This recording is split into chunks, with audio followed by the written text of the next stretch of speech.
Hello,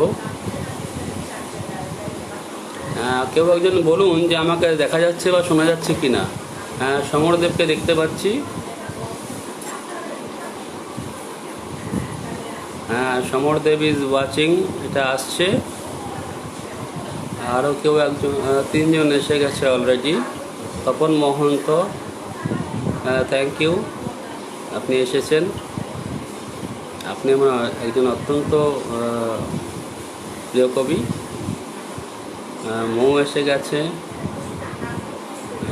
এবং চারজন already হয়ে গেছে।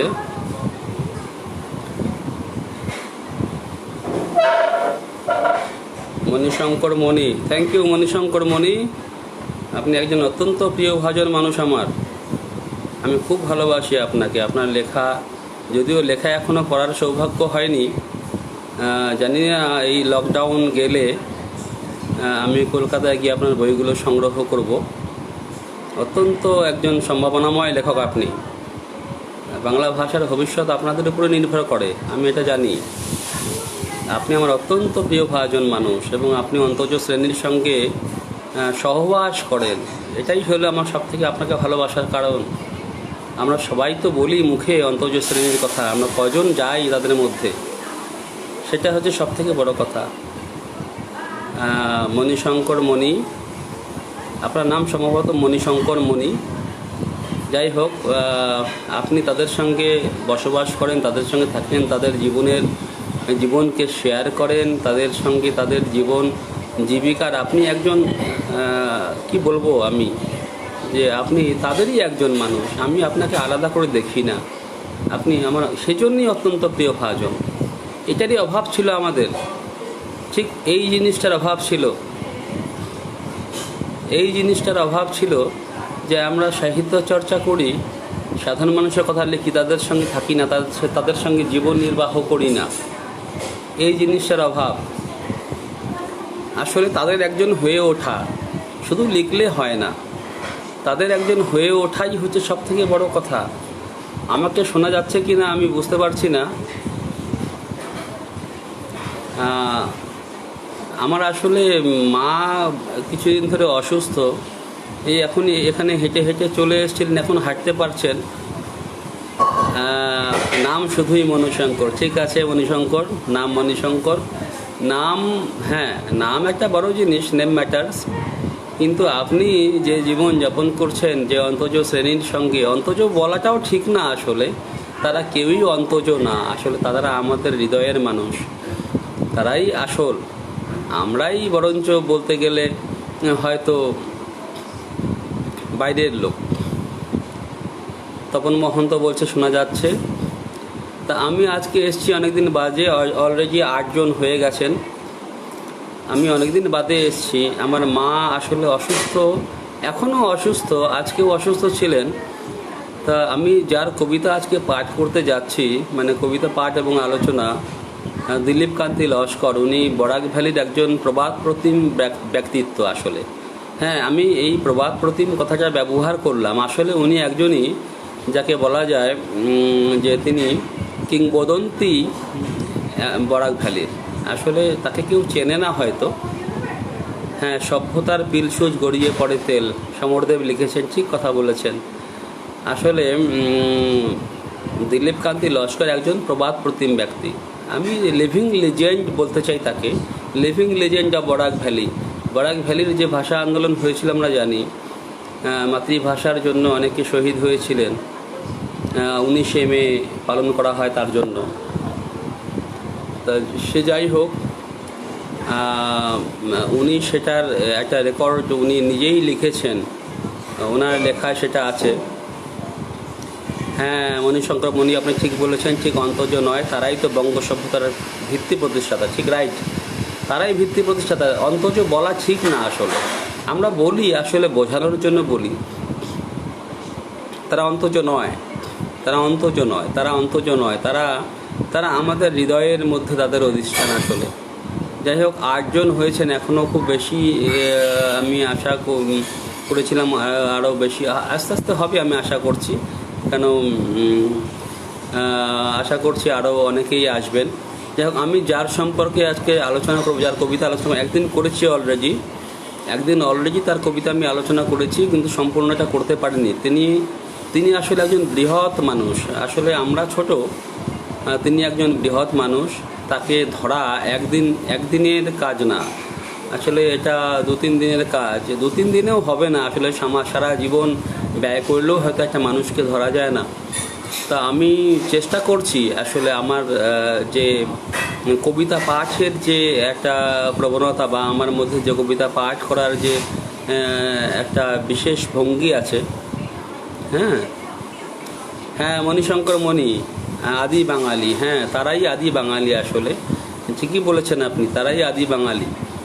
হয়তো আমরা যারা আজকে নিজেদেরকে বাঙালি বলে দাবি করছি বা দাবি করে থাকি, তারা কতদূর বাঙালি সন্দেহ আছে। আমারও তো মিশ্রিত এমনিই বলা হয় যে বাঙালি হচ্ছে মিশ্রিত, বাঙালির কোনো চেহারা নেই, নির্দিষ্ট চেহারা নেই, বাঙালির নির্দিষ্ট অবয়ব নেই, এটা একটা কিন্তু বলা হয়ে থাকে। এবং বাঙালির যে আমরা ঠিক বৈধি মার্গের, আমাদের উপাসনা পদ্ধতি বৈধি মার্গের না, আমরা হচ্ছে যাকে বলা হয়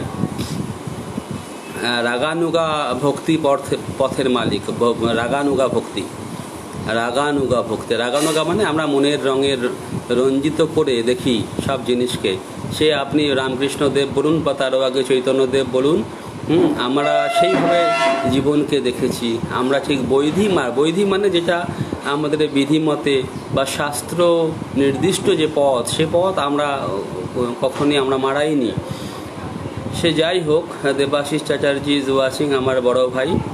আমি দেবাশিস চ্যাটার্জি আমাকে মানুষ করেছেন, আপনাদেরকে বলি আজকে। তিনি আসলে তার যদি না থাকতো তাহলে আমি মানুষ হতাম না। হ্যাঁ, তা মণিশঙ্কর মণি, আপনাকে অসংখ্য ধন্যবাদ। আপনি আরও লিখুন। আপনি অন্তজ বলছি আবার বোঝানোর জন্য, সেই যে যারা আদি বাঙালি, তাদের আপনি জীবন জীবিকা, তাদের সেই যাপন সব কিছুকে তুলে ধরুন আমাদের মধ্যে, আমি এটা চাই। সমরদেব, আপনাকে অসংখ্য ধন্যবাদ। আপনি প্রথম ব্যক্তি যে আজকে এসেছেন এখানে। সমরদেবকে আমি অত্যন্ত শ্রদ্ধা করি। সমরদেব, আমি জানি তার উপন্যাস বাংলা সাহিত্যের 100টা শ্রেষ্ঠ উপন্যাসের ভিতরে স্থান পেয়েছে, 100টা শ্রেষ্ঠ উপন্যাস। এবং গায়ত্রী চক্রবর্তী স্পিভাক যার উপন্যাসের প্রশংসা করেছেন এবং শুধু উল্লেখ করেননি, কমসে কম 2-3 পাতা তিনি সে সম্পর্কে লিখেছেন। হ্যাঁ, মহাদেব সাহা, অসংখ্য ধন্যবাদ, সঙ্গে আছেন। হ্যাঁ, তা আমি আজকে দিলীপ কান্তি লস্করের কবিতা পড়তে চাইছি, কিন্তু তার আগে আমি আজকে শুরু করতে চাইছি। আমি শুরু করি, 11 জন হয়ে গেছেন।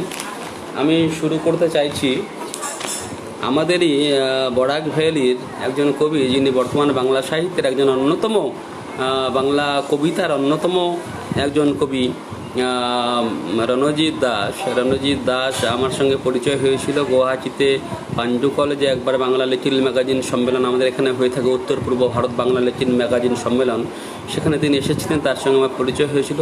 তিনি তার ভাষণে আমার কবিতার উল্লেখ করেছিলেন। আমার সৌভাগ্য, সে রণজিৎ দাসের একটা কবিতা আমি আজকে পাঠ করব। তার কিছু কারণ আছে, কারণ আমরা কবিতা সম্পর্কে কি ভাবি এবং কবিতা আসলে কি, হ্যাঁ কবিতা আসলে কি এবং কবিতা সম্পর্কে কি ভাবি, এটার জন্যই আমি আসলে এটা পাঠ করতে চাইছি। হ্যাঁ, দিলীপ কান্তি লস্কর, উনি এসে গেছেন, আমার সৌভাগ্য। তিনি আজকে আমার আলোচনার উপজীব্য। যাই হোক, আমি রণজিৎ দাসের সেই কবিতা দিয়ে আরম্ভ করব। কবিতাটির নাম কবিতা পবিত্র লিপি। আমি জানি না, আমার উচ্চারণ খুব একটা ভালো না, কারণ আমি তো একটা মিশ্র জনবসতিপূর্ণ এলাকায় মানুষ হয়েছি।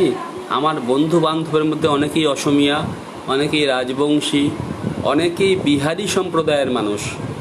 বাঙালি আছেই, এবং পূর্ববঙ্গ থেকে আগত যাদেরকে উদ্বাস্তু বলা হয়, সেই শ্রেণীর মানুষও আমার বন্ধু বান্ধবের মধ্যে আছেন।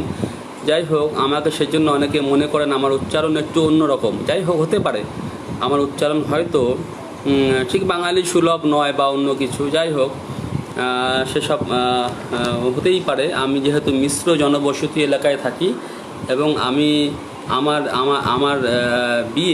বিয়ে করেছি অসমিয়া জনগোষ্ঠীর একটি মেয়েকে। আমার স্ত্রী অসমিয়া, আমার মেয়ে স্থানীয় ভাষায় কথা বলে, বাংলাও বলে এবং অসমিয়াও বলে।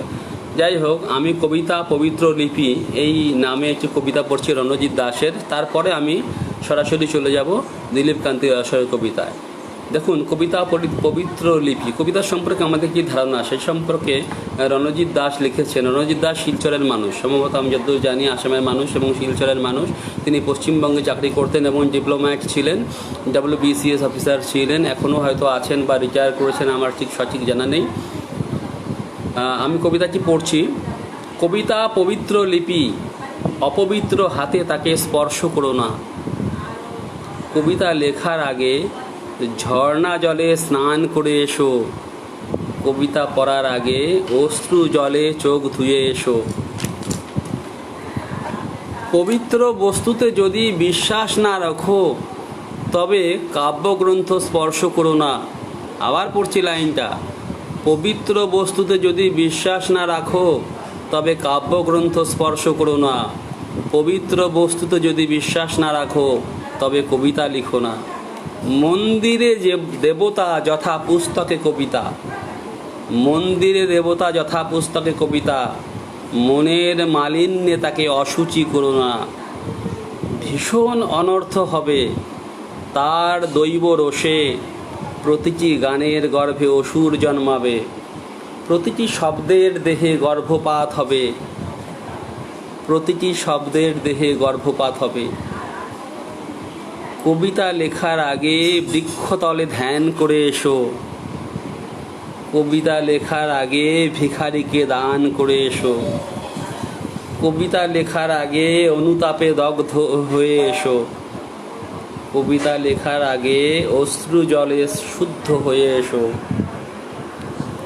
কবিতা পবিত্র লিপি, হৃদয়ের বীজমন্ত্র, নক্ষত্র লোকের প্রত্যাদেশ। এটুকুই কবিতা। কবিতা পবিত্র লিপি, শেষ লাইনে আছে কবিতা পবিত্র লিপি, হৃদয়ের বীজ মন্ত্র, নক্ষত্র লোকের প্রত্যাদেশ। কবিতা পবিত্র লিপি, অশুদ্ধ হাতে তাকে স্পর্শ করা যায় না। এবং কবি বলছেন বৃক্ষতলে ধ্যান করে এসো। কবিতা পড়ার আগে, কবিতা লেখার আগে বৃক্ষতলে ধ্যান করে এসো। কবিতা লেখার আগে ভিখারিকে দান করে এসো। কবিতা লেখার আগে অনুতাপে দগ্ধ হয়ে এসো। কবিতা লেখার আগে অশ্রু জলে শুদ্ধ হয়ে এসো। কবিতা এত সহজ কিছু না। কবিতা তাকে স্পর্শ করার আগে আত্মশুদ্ধি দরকার, কিন্তু সবাই সেটা মানেন না। কবিতা এত সহজ জিনিস না। কবিতা এক সাধনের বস্তু। আমি সাধন বলছি, সাধন সাধন আমাদের যে সাধন পদ্ধতিগুলো রয়েছে, যেগুলো ঠিক আমাদের শাস্ত্র নির্দিষ্ট নয়, শাস্ত্র বহির্ভূত, আমি আসলে সেই সাধনার পথের লোক। অনেকেই জানেন সেটা। আমি শাস্ত্র নির্দিষ্ট সাধন পথের ইঙ্গিত করি না, আমার কোনো লেখায় করি না। হ্যাঁ যোগ আছে, কিন্তু যোগ বহির্ভূত যোগ অনেক আছে। যোগ বহির্ভূত যোগ বলছি, যেমন আমরা বলি science beyond science, science beyond science, সায়েন্সের বাইরেও সায়েন্স আছে। আজকে পড়ছিলাম ত্রিপুরার কবি আম্রপালি দের একটি লেখা। তিনি দুঃখ করেছেন, তিনি যেহেতু হোমিওপ্যাথির ছাত্র, অনেকেই বলে থাকেন হোমিওপ্যাথি বিজ্ঞান না, বিজ্ঞান নয়। অনেকেই বলে হোমিওপ্যাথি। হ্যাঁ, হোমিও যেগুলো পোটেন্সির ওষুধ 30, 200, 1M, এগুলো অনেক পোটেন্সি বাড়ানো মানে আপনারা জানেন যে সেখানে প্রকৃত ঔষধের পরিমাণ কমে যায়। তা সেজন্য বলা হয় যে হোমিওর যেটা এফেক্ট, হোমিও ঔষধের এফেক্ট আসলে প্ল্যাসিবো এফেক্ট। প্ল্যাসিবো এফেক্ট মানে ঔষধবিহীন ঔষধের এফেক্ট, মানসিক। আপনি ঔষধ খেলেন, আপনার মানসিক কারণে আপনি ভাবলেন আপনি কিছু খেয়েছেন এবং আপনার কাজ হলো, সেটা প্ল্যাসিবো ইফেক্ট, সেটা বলা হয়। সেজন্য দুঃখ করে লিখেছিলেন আম্রপালি দে। উনিও একজন কবি এবং খুব ভালো কবিতা লেখেন। সুকুমার বাগচি স্যার, আপনি এসছেন, আমার সৌভাগ্য, দেরি হলো আপনি এসছেন, ঠিক আছে, আপনি আছেন, আমার সৌভাগ্য। যাই হোক, তা যেমন হোমিওপ্যাথি আপনি এটা সায়েন্স বিয়ন্ড সায়েন্স, সায়েন্স সেখানে পৌঁছতে পারে না। বিজ্ঞান মানেই এমন না যে বিজ্ঞান সব জায়গায় পৌঁছবে। বিজ্ঞান এখনও গ্রোয়িং স্টেজে আছে। বিজ্ঞান সেই সেই সেই সূক্ষ্ম জায়গায় বিজ্ঞান পৌঁছতে পারে না, এখনও পারে না। আমি তো তাই মনে করি। সেই হ্যাঁ, মানুষ যদি প্ল্যাসিবো ইফেক্ট বলে কিছু থাকে, যে আমি হোমিওপ্যাথি ওষুধ খেলাম, জানলাম ওষুধ খেয়েছি আমার কাজ হলো, সেটা প্ল্যাসিবো ইফেক্ট। কিন্তু আমি তো, আপনারা অনেকেই জানেন যে আমি পশু পাখি, কুকুর বেড়াল ছাগল নিয়ে থাকা লোক। আমি এই সব কুকুরদের মধ্যেও প্রয়োগ করেছি হোমিওপ্যাথি ওষুধ। যখন দেখেছি যে কোনো কুকুরের একটা পা ভেঙে গেছে, কোমর ভেঙে গেছে, হাঁটতে পারছে না, আমি হোমিওপ্যাথি ওষুধ প্রয়োগ করে দেখেছি, সে ভালো হয়ে যায়, সুস্থ হয়ে যায়। তখন আমি বুঝতে পারি প্ল্যাসিবো ইফেক্ট না, হোমিও ওষুধের একটা ইফেক্ট আছে সূক্ষ্ম মাত্রায়। সেটা সূক্ষ্ম মাত্রায় গিয়ে কাজ করে। সেখানে হয়তো সেটাকে বিজ্ঞান হিসেবে আপনি ল্যাবরেটরিতে প্রমাণ করতে পারবেন না। তা কবিতাও হচ্ছে সেই সূক্ষ্ম জগতের একটা ব্যাপার। সেটাতে আপনি যদি ল্যাবরেটরিতে সেটাকে মেপে দেখতে চান, ল্যাবে গিয়ে যদি আপনি কবিতার প্রমাণ নিতে চান, সেটা কবিতা হবে না। সেটা কবিতা হবে না। তার কবিতা হলেও আপনার তার ল্যাব টেস্টিং সম্ভব না। হ্যাঁ, কবিতার ল্যাব হচ্ছে আমাদের হৃদয়, যেটা আমাদের হৃদয়। সেখানে আমরা, হ্যাঁ, মনোজ ধর বলছেন সঙ্গে আছি, ধন্যবাদ মনোজ ধর। তা আমি বুঝতে পারি না কবিতার আলোচনায় এখানে এত কম লোক হয়। হ্যাঁ, অন্যান্য আলোচনায় অনেক লোক হয়ে যায়, কবিতার আলোচনায় লোক কম হয়। আমি বুঝতে পারি না আসলে। আমাদের বাঙালিদের একটা অধঃপতন ঘটে গেছে। যদিও আমরাই ভারতবর্ষে নবজাগরণের পথিকৃৎ, কিন্তু বাঙালিরা বিশ্বমানব হয়ে যাওয়ার ফলে তাদের বিরাট অধঃপতন হয়েছে। আজকে আমি এখানে বলতে বাধ্য যে আমরা বিশ্বমানব হয়ে গেছি, কিন্তু মানুষ হইনি। এটাই হচ্ছে আমাদের আমাদের পরিণতি এরকম হয়েছে। মানুষ হতে পারেনি, আমরা বিশ্বমানব হয়ে গেছি। হ্যাঁ, এবং আজকে আমরা অনুগ্রহের পাত্র, অন্যান্য জাতি জনগোষ্ঠীর অনুগ্রহের পাত্র হয়ে গেছি। কেন আমরা নিজেকে চিনি না। আমার চর্যাপদ চুরি হয়ে যাচ্ছে, চর্যাপদ চুরি হয়ে গেছে, এবং অনেক কিছুই চুরি হয়ে গেছে আপনারা জানেন। কেন জানেন না? আপনারা জানার কথাও না, কারণ আপনি বিশ্বমানব। আপনি তো কাফকা পড়বেন, আপনি দান্তে পড়বেন, আপনি টি.এস. এলিয়ট পড়বেন, তাই না? আপনি ভ্লাদিমির লেনিনের লেখা পড়বেন, আপনি নবকব পড়বেন, কিন্তু আপনি তো বাঙালির ইতিহাস কখনো জানার চেষ্টা করবেন না। কেন করবেন না? আবার এক ধরনের বাঙালি দেখছি, তারা কমিউনিস্ট আবার জাতীয়তাবাদী। আমি এই জগা খিচুড়ি বুঝতেই পারি না। আপনি কমিউনিস্ট আবার জাতীয়তাবাদী, কীরকম কথা? আপনি কমিউনিস্ট হলে কমিউনিস্ট, আর জাতীয়তাবাদী যদি হন তো জাতীয়তাবাদী। আমি অনেকের লেখা পড়ি ফেসবুকে, তাদেরকে আমি ব্যক্তিগতভাবে শ্রদ্ধা করি, তাদের জ্ঞানও আছে, তাদের পড়াশোনা আছে, শ্রদ্ধা করি। কিন্তু এ কীরকম কথা? আপনি জাতীয়তাবাদী সেন্টিমেন্টে সুরসুরি দিচ্ছেন, আবার প্রকাশ করছেন আপনি কমিউনিস্ট। হ্যাঁ, what type of communist you are? This is the question.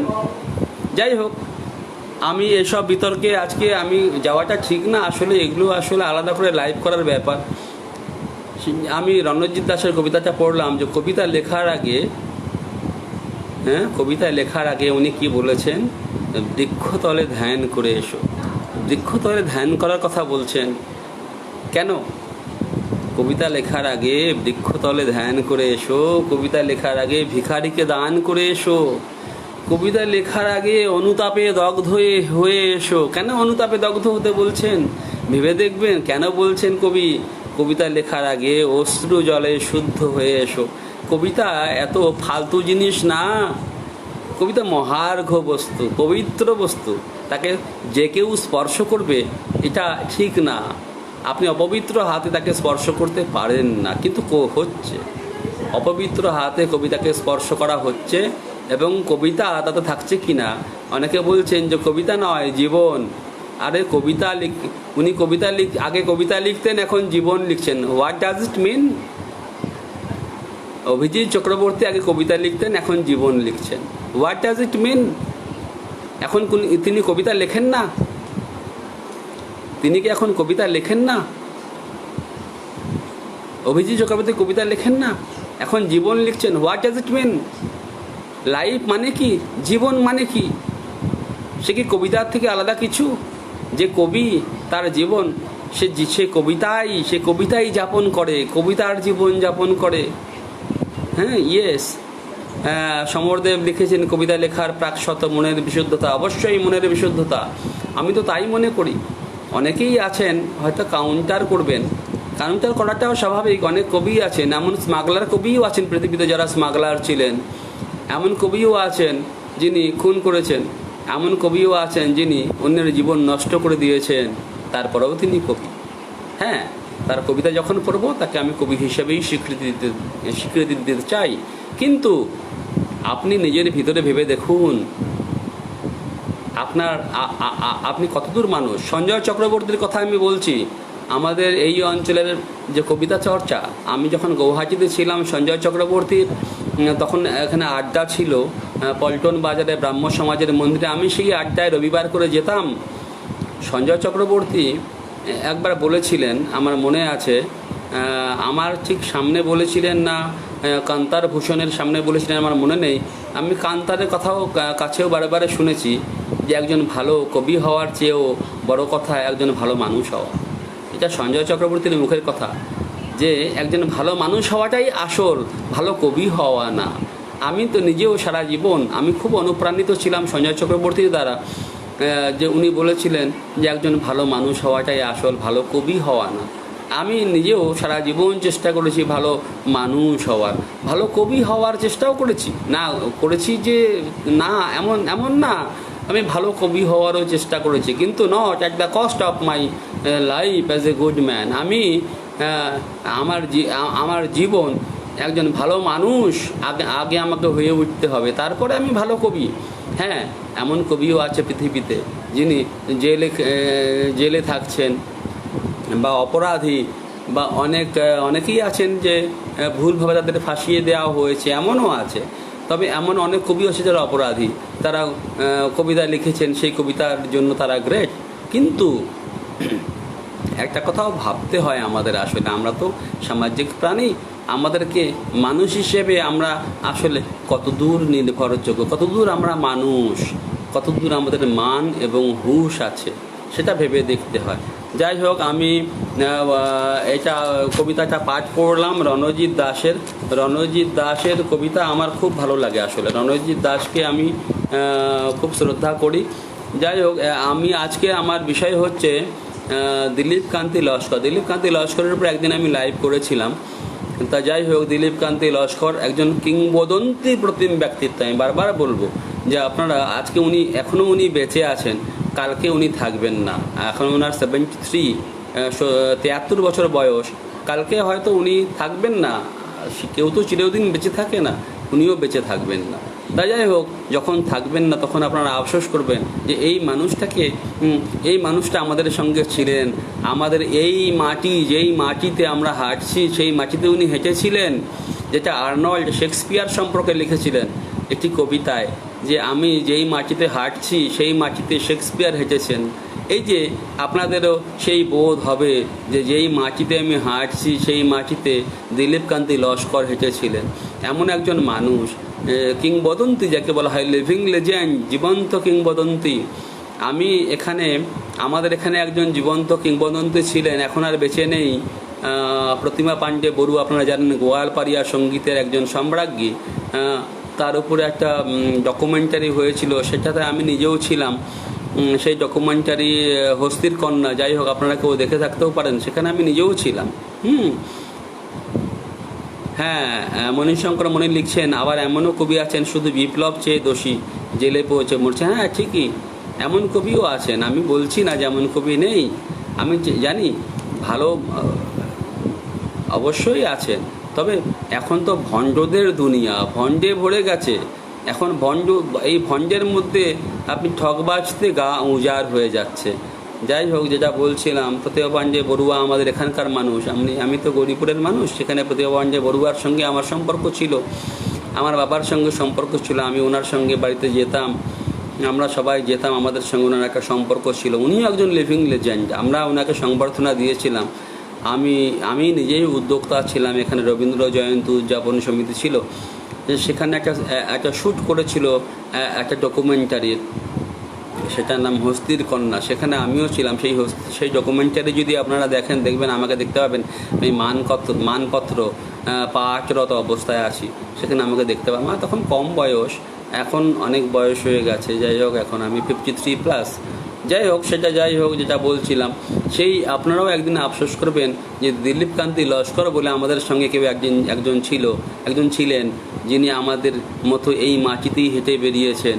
এই মাটিতেই করিমগঞ্জ থেকে শিলচর উনি বাস জার্নি করেছেন। ওনার একটা হোমিওপ্যাথিক চেম্বার ছিল শিলচরে। অনেক রোগীকে উনি ভালো করেছেন।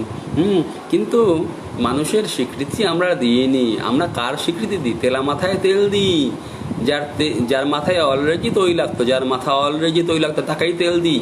কিন্তু যাকে তেল দেওয়া দরকার, যাকে তেল না, Dilip Kanti Laskar he doesn't deserve oil. তার তেলের দরকার নেই। তিনি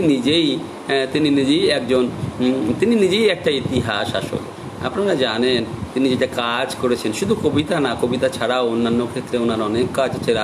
লালন মঞ্চ পত্রিকা উনি সম্পাদনা করছেন দীর্ঘদিন ধরে, এবং বরাকের ভাষা সংগ্রামের ইতিহাস তিনি লিপিবদ্ধ করেছেন এবং সম্পাদনা করেছেন। যাই হোক, উনি একটা দারুণ মানুষ।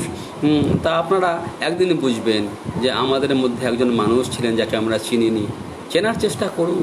আমি বরাকবাসীকে আহ্বান করছি, চেনার চেষ্টা করুন। শুধু কবিতা না, শুধু কবিতা ছাড়াও আরও অনেক ক্ষেত্রে ওনার পদক্ষেপ আপনারা লক্ষ্য করবেন। যাই হোক, আমি দিলীপ কান্তি লস্করের কবিতা আমি পড়তে চাইছি। দেখুন, আধুনিক কবিতার ক্ষেত্রে একটা নতুন যুগ এসে গেছে, এবং আধুনিকোত্তর, যাকে আমরা বলি পোস্ট মডার্ন।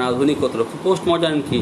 আমরা আধুনিক কবিতা ছিল একরৈখিক, কিন্তু আধুনিকোত্তর কবিতা হয়ে গেছে বহুরৈখিক, বহুকৌণিক। আপনারা জানেন, সেখানে যেমন আধুনিক কবিতায় আপনারা অলঙ্কারের প্রয়োগ দেখবেন। আধুনিকোত্তর কবিতায় অলঙ্কার নাও থাকতে পারে, থাকবেই এমন কোনো কথা। যেমন হেমেনেত লিখেছিলেন অলঙ্কারবিহীন কবিতা, নগ্ন কবিতা, নেকেড পোয়েট্রি যাকে বলা হয়, নেকেড পোয়েট্রি। এই হেমেনেথের আপনারা পড়েছেন নেকেড পোয়েট্রি। অলঙ্কার তো একটা বাহুল্য। আসলে একজন সুন্দরী নারী বা সুন্দর পুরুষও, শুধু নারীকে আলাদা করে কিছু বলার দরকার নেই। একজন সুন্দর পুরুষ বা সুন্দর নারী অলঙ্কার কেন তারা ধারণ করছেন?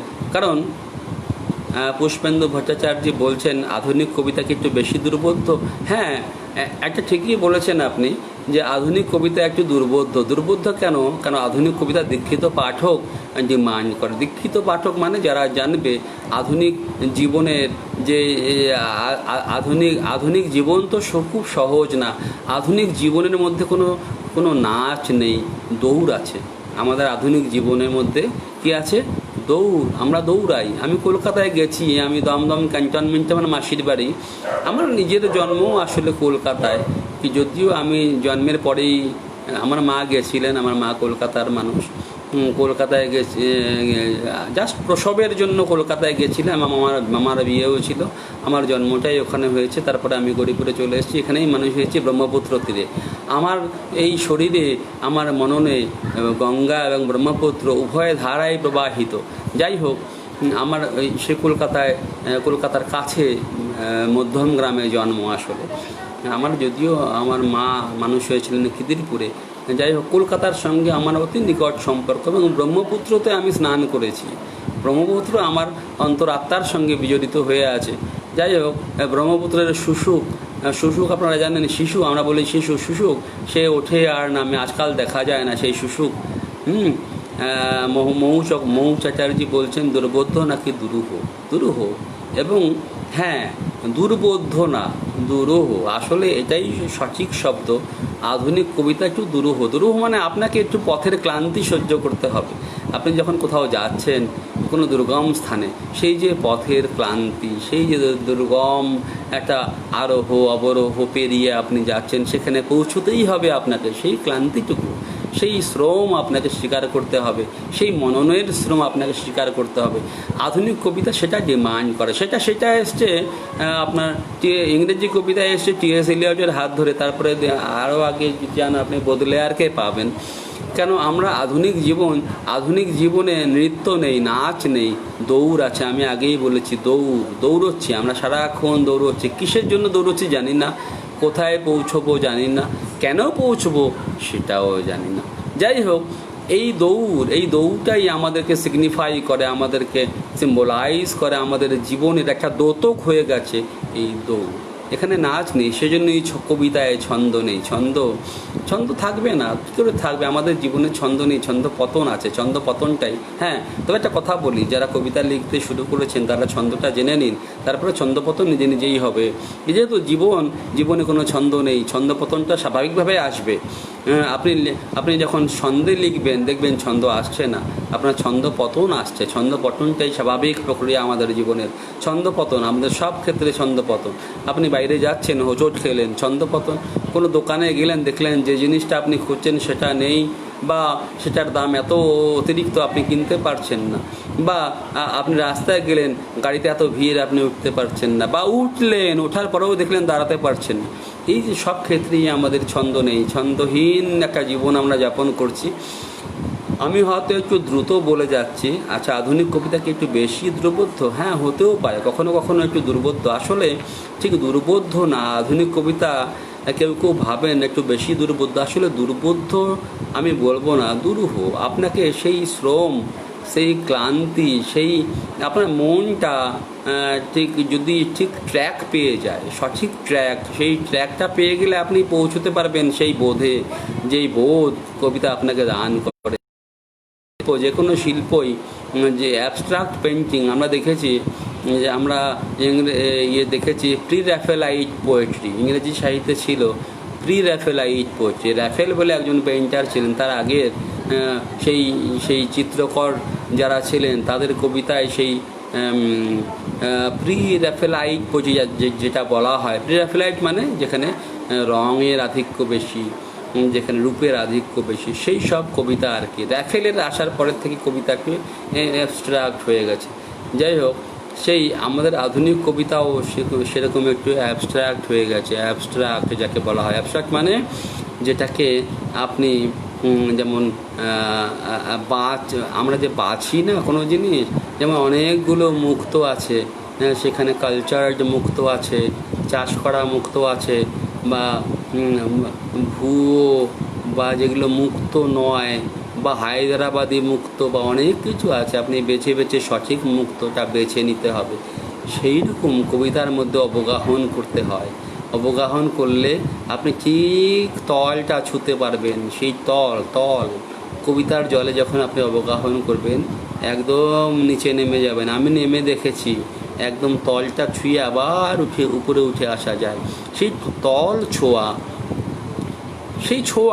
আপনার সেই ছোঁয়ার বোধটুকুই হবে। আপনি যে সম্পূর্ণ বুঝবেন এমন না, আপনি যে সম্পূর্ণ বুঝবেন এমন না। বোঝাটা ব্যাপার না, বোধটা ব্যাপার। আপনার বোধের ভিতরে, হ্যাঁ,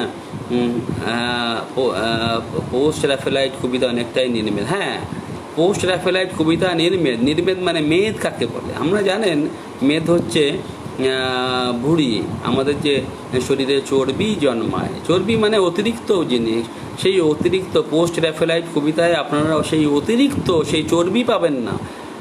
যদি চর্বি থাকে তাহলে বুঝতে হবে সেটা অতিরিক্ত, সেটা কবিতা না, সেই অংশটুকু কবিতা না। অনেকের কবিতাই চর্বি দিয়ে ভর্তি, হ্যাঁ, এবং চর্বিটুকু বাদ দিয়ে যদি আপনি খাঁটি অংশটুকু বেছে নিতে পারেন তবে সেটা কবিতা জানবেন। হ্যাঁ, সুকুমার বাগচি বলছেন এক সময়ে তো রবীন্দ্রনাথকেও দুর্বোধ্য বলা হতো। হ্যাঁ, ঠিকই, রবীন্দ্রনাথকেও দুর্বোধ্য বলা হতো। কেন বলা হতো? কেন মানুষ বুঝতে পারেনি। রবীন্দ্রনাথকে কি আমরা চিনেছি? আজও চিনতে পারি। রবীন্দ্রনাথের আসলে একজন মানুষ। রবীন্দ্রনাথ একজন কবি হওয়ার আগেও একজন মানুষ। তার কবিতার সেই আলোচনার কবিতার পেছনে তার যে পড়াশোনা, তার যে দার্শনিক উপলব্ধি, সব কিছুই আছে তার কবিতায়। সেই উপনিষদের প্রভাব আছে। হ্যাঁ, যদিও রবীন্দ্রনাথের কবিতা সরাসরি উপনিষদ না, কখনোই কবিতা দর্শন না।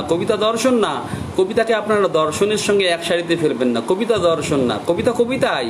তবে তা দর্শনের অভিব্যক্তি, দর্শনের ছাপ থাকতে পারে। যেমন এক্সিস্টেন্সিয়ালিজম, অস্তিবাদ যাকে বুঝাই বলুন, সেটার ছাপ কবিতায় থাকতে পারে। উপনিষদের ছাপ থাকতে পারে, সুফিজমের ছাপ থাকতে পারে, সেটা থাকবেই। কিন্তু কবিতায় দর্শন খুঁজবেন। কবিতা দর্শন আলাদা জিনিস, দর্শনই। সেজন্যই আপনারা জানেন নিৎসে নিৎসে দার্শনিক নিৎসে, আমরা দার্শনিক বলছি, নিৎসেকে অনেকে দার্শনিক বলেন না। কেন বলেন না? কেন? যিনি উনি প্রথাগত দর্শনের চর্চা করেননি, উনি দর্শনের মতন করে লেখেননি, উনি গল্পের আকারে লিখেছেন, সেজন্য ওনাকে সেইভাবে আমরা আলোচনায় ধরি না। যাই হোক, আমি মূল আমার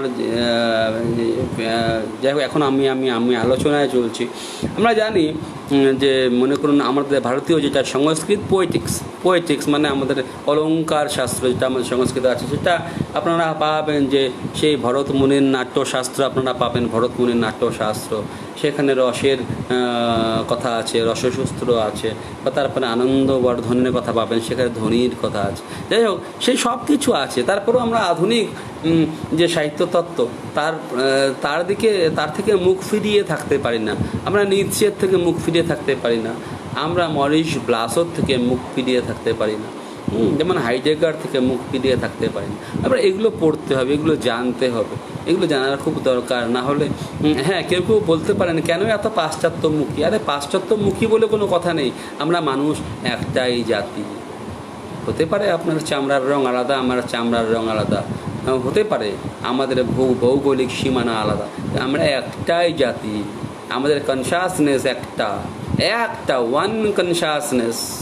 এটা আপনারা you must believe in it that we have one consciousness. আমাদের একটাই কনসাসনেস আছে, সেটা আপনারা বিশ্বাস করতেই হবে। আমরা একই মানব জাতি। না হলে আমার রক্ত আপনার শরীরে কী করে খাপ খেয়ে যায় যদি আমাদের গ্রুপ মিলে যায়? কী করে? এটা তো হতে পারতো না, তাই না? যাই হোক, আমি এখানে দিলীপ কান্তি লস্করের কবিতার দ্বিতীয় পর্ব আলোচনা করব। আমি প্রথম দিন ওনার অন্য কবিতাগুলো আলোচনা করেছি। আজকে আমি রজনীবালার উপাখ্যান দিয়ে শুরু করব। রজনীবালার উপাখ্যান। দিলীপ কান্তি লস্কর এখানে আছেন, ওনাকে আমি খুবই শ্রদ্ধা করি। পিতৃপ্রতিম মানুষ একজন আমার। আমি পিতার মতন শ্রদ্ধা করি। আসলে কি বলবো, আমার মুগ্ধতার ভাষা নেই, আসলে কিচ্ছু বলার নেই। আমি রজনীবালার উপাখ্যানের সবগুলি কবিতা তো পাঠ করতে পারবো না। রজনীবালা মনে হচ্ছে যেন একটি বালিকা, বালা মানে তো বালিকা, সেই রজনীবালা এখানে উনি বালিকা হিসেবে কল্পনা করছেন। আসলে উনি রাত্রির কথা বলছেন, রাত্রি, নাইট। সেই যে আমার এই মুহূর্তে মনে পড়ে গেল, সেই যে কার কবিতা ছিল ওটা, অসমীয়া কবি নীলমণি ফুকনের কবিতা। আপনারা হয়তো পড়ে থাকবেন, কেউ ইংরেজি অনুবাদেও আমি পড়েছি। সেটা ছিল she follows me when I slept. আমাকে ঘুমন্ত অবস্থায় সে অনুসরণ করতো। She follows me when I slept. Where she is now. এখন সে কোথায়? Two red rivers slept on her lips.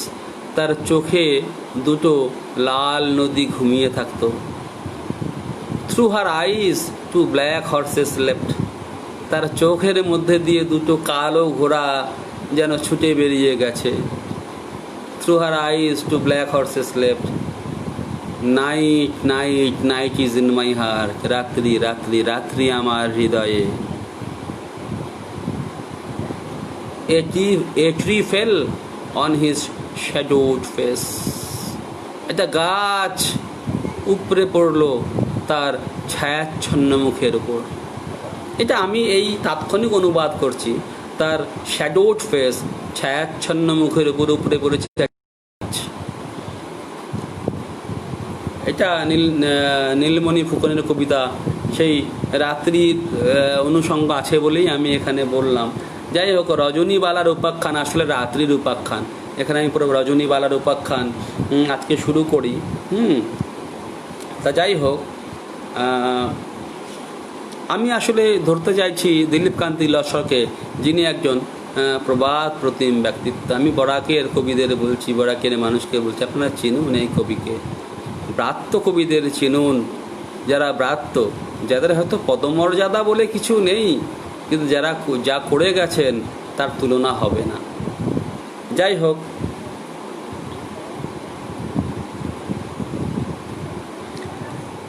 আমি পড়তে শুরু করছি রজনীবালার উপাখ্যান।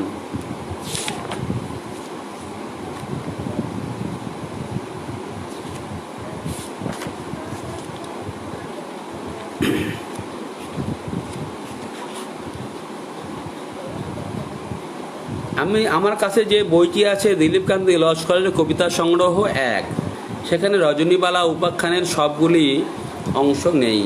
যে কটি আছে আমি পাঠ করছি, আমি আলোচনাও করব যেটুকু আমি বুঝতে পারি। সুকুমার বাগচি কি বলছেন দেখি। রবীন্দ্রনাথ শেষ জীবনে উপনিষদের প্রভাব অনেকটাই কাটিয়ে উঠেছিলেন, মানুষের উপর নির্ভর করেছেন। যা হোক, এখন আমার প্রিয় দিলীপকান্তির কবিতা সব আছে। যাই হোক, হ্যাঁ, আসলে রবীন্দ্রনাথ সম্পর্কে শেষ কথা আমরা কেউই বলতে পারি। উপনিষদের প্রভাব উনি কাটিয়ে উঠেছিলেন, হ্যাঁ হয়তো, কিন্তু উপনিষদের প্রভাব কাটিয়ে উঠেছিলেন এবং মানুষের উপর নির্ভর করেছেন, এটা ঠিক আছে। কিন্তু উপনিষদ মানুষবিহীন তো কিছু বলে আমার মনে হয় না।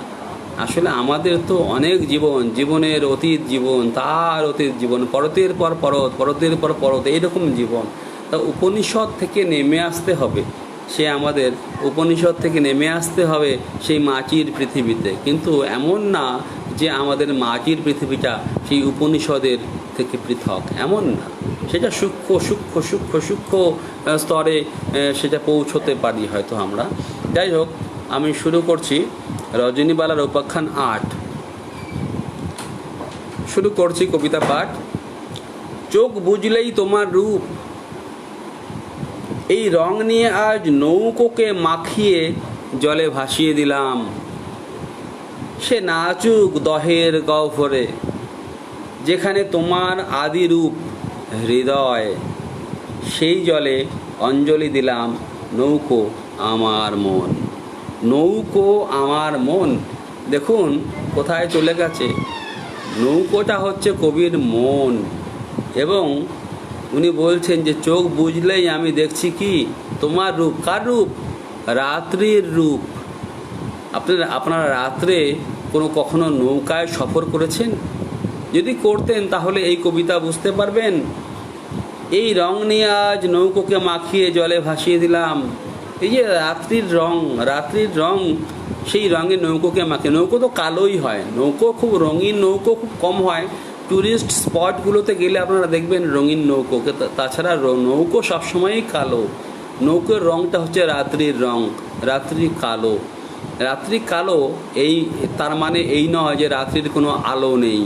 রাত্রির একটা নিজস্ব আলো আছে। আমি বারে বারে বলি, রাত্রির একটা আলো আছে, সেই আলো চিনে নেওয়ার চোখ খুব কম লোকের আছে। যাই হোক, এই রং নিয়ে আজ নৌকোকে মাখিয়ে জলে ভাসিয়ে দিলাম। সে নাচুক দহের গহ্বরে। সেই নৌকো কোথায় নাচবে? দহের গহ্বরে। দহ মানে গভীর খাল। সেখানে সে নাচবে, সেই নৌকো নাচবে যে নৌকোর রংটা রাত্রির রঙে রাঙা। যেখানে তোমার আদিরূপ হৃদয়। তোমার আদিরূপ, তুমি। এখানে তুমি কে? এখানে ভাবতে হবে এই তুমি কে, তোমার আদিরূপ। জয়গুপ্ত লিখেছেন, হাইব্রিড কবিতায় কি আধুনিক কবিতা?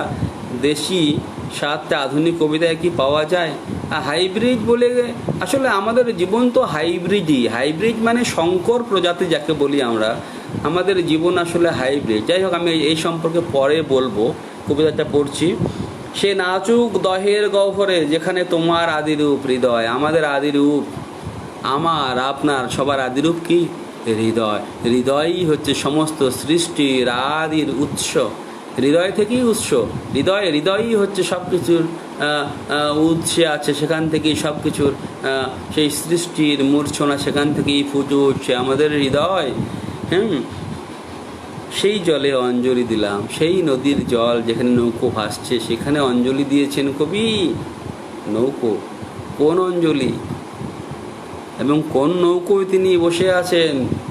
তার মনের নৌকো। বলছে নৌকো আমার মন। আমার মনই সেই নৌকো যে এই হৃদয় নামক নদীতে ভেসে বেড়াচ্ছে। হৃদয়ই হচ্ছে সেই নদী যেখানে ভেসে বেড়াচ্ছে কবির মন, নৌকোরূপ মন। ভেবে দেখুন।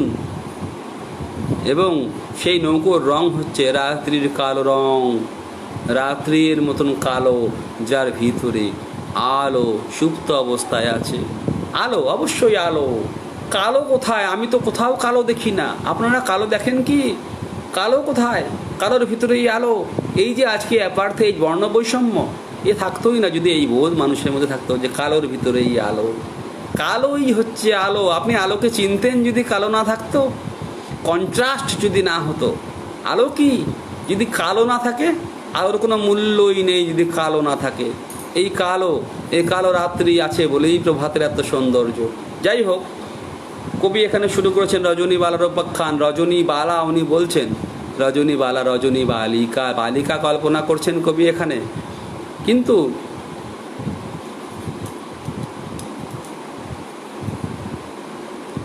আমার মা বারে বারে আসছেন এবং আমি জানি না, আমার মার বোধহয় মাথাটা ঠিক নেই। হ্যাঁ, উনি মানসিকভাবে একটু অসুস্থই হয়ে আছেন। মানসিকভাবে উনি কিছুদিন ধরেই অসুস্থ, মানসিকভাবেও ঠিক নেই। বয়স 85+। আমি দুঃখিত। যাই হোক, আমি 12 নম্বর কবিতাটি পড়ছি, 12 নম্বর রজনীবালার উপাখ্যান। নয়ন কতটুকু আর দেখে, যদি না দেখে মন, যদি না দেখে মন। দেখছো যা সে কি দেখা, নাকি শুধু প্রত্যক্ষ দর্শন? দেখছো যা সে কি দেখা, নাকি শুধু প্রত্যক্ষ দর্শন? চোখ কতটুকু দেখে, আসলে দেখে তো মন। আমাদের আধুনিক বিজ্ঞানও বলছে, হ্যাঁ, সমরদেব লিখেছেন, সব আলো আত্মস্থ করে বলেই সে অন্ধকার কালো। ঠিক, রাইট। সব রং যেখানে আত্মস্থ হয়ে গেছে সেটাই আসলে কালো। যেখানে আসলে কোনো রং নেই, সব রং মিশে গেলে কোনো রং থাকে না। আমাদের এই পৃথিবীটা শুধু রং, কারো গায়ের রং, ধর্মের রং, ভাষার রং, শুধু রং রং রং রং রং। মানুষ কোথায়? মানুষ কোথায়? আমি মানুষকে খুঁজি, পাই না। আপনারা পান? আমার তো সন্দেহ হয় কেউ আমরা মানুষ হয়ে নেই, শুধু রং, বিভিন্ন রং, ধর্ম, ভাষা, এইসব নানান বিভেদের প্রাচীর আমাদের মধ্যে। যাই হোক, কবি বলছেন, নয়ন কতটুকু আর দেখে, যদি না দেখে মন। চোখ কি সব দেখতে পারে যদি মন না দেখে? আসল দেখা তো মন। চোখ তো একটা মাধ্যম, চোখের মধ্যে দিয়ে দেখে মন। মনের সেই সেন্ট্রাল নার্ভাস সিস্টেম যদি নষ্ট হয়ে যায়, আপনি কিচ্ছু দেখবেন না। চোখ ভালো থাকলেও দেখবেন না, চোখের যন্ত্রপাতি সব যদি ভালো হয়েও যায় তবুও দেখবেন না, যদি মন ঠিকঠাক কাজ না করে। দেখছো যা সে কি দেখা, নাকি শুধু প্রত্যক্ষ দর্শন? এই যে প্রত্যক্ষ দর্শন, আমরা যা দেখছি প্রত্যক্ষ দর্শন, এই শুধু দর্শন না, আসল দর্শন ভিতরে।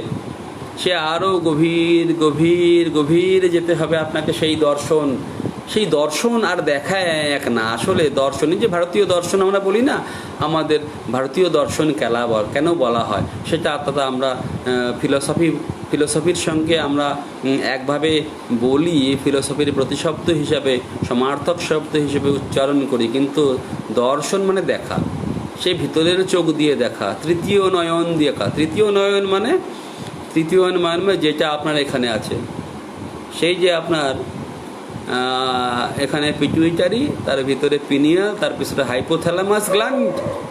Pituitary, pineal, hypothalamus gland. পিটুইটারির পিছনে পিনিয়াল, সেই পিনিয়াল গ্ল্যান্ড যখন খুব সক্রিয় হয়ে যায় তখন আপনি দেখতে পারেন, আরও বেশি বেশি বেশি বেশি বেশি দেখতে পারেন সেই পিনিয়াল গ্ল্যান্ড। যাই হোক, তুমি ইচ্ছাকে সানিয়ে দেখো, ভেদ করে দেয়াল ভেদ করেও দেখা যায় যদি ইচ্ছাকে সানানো যায়, যদি ইচ্ছার সেই শানিত রূপ আমরা দিতে পারি, তবে দেয়াল আর কি, দেয়ালকে ভেদ করে ওই পারে যেতে পারি আমরা।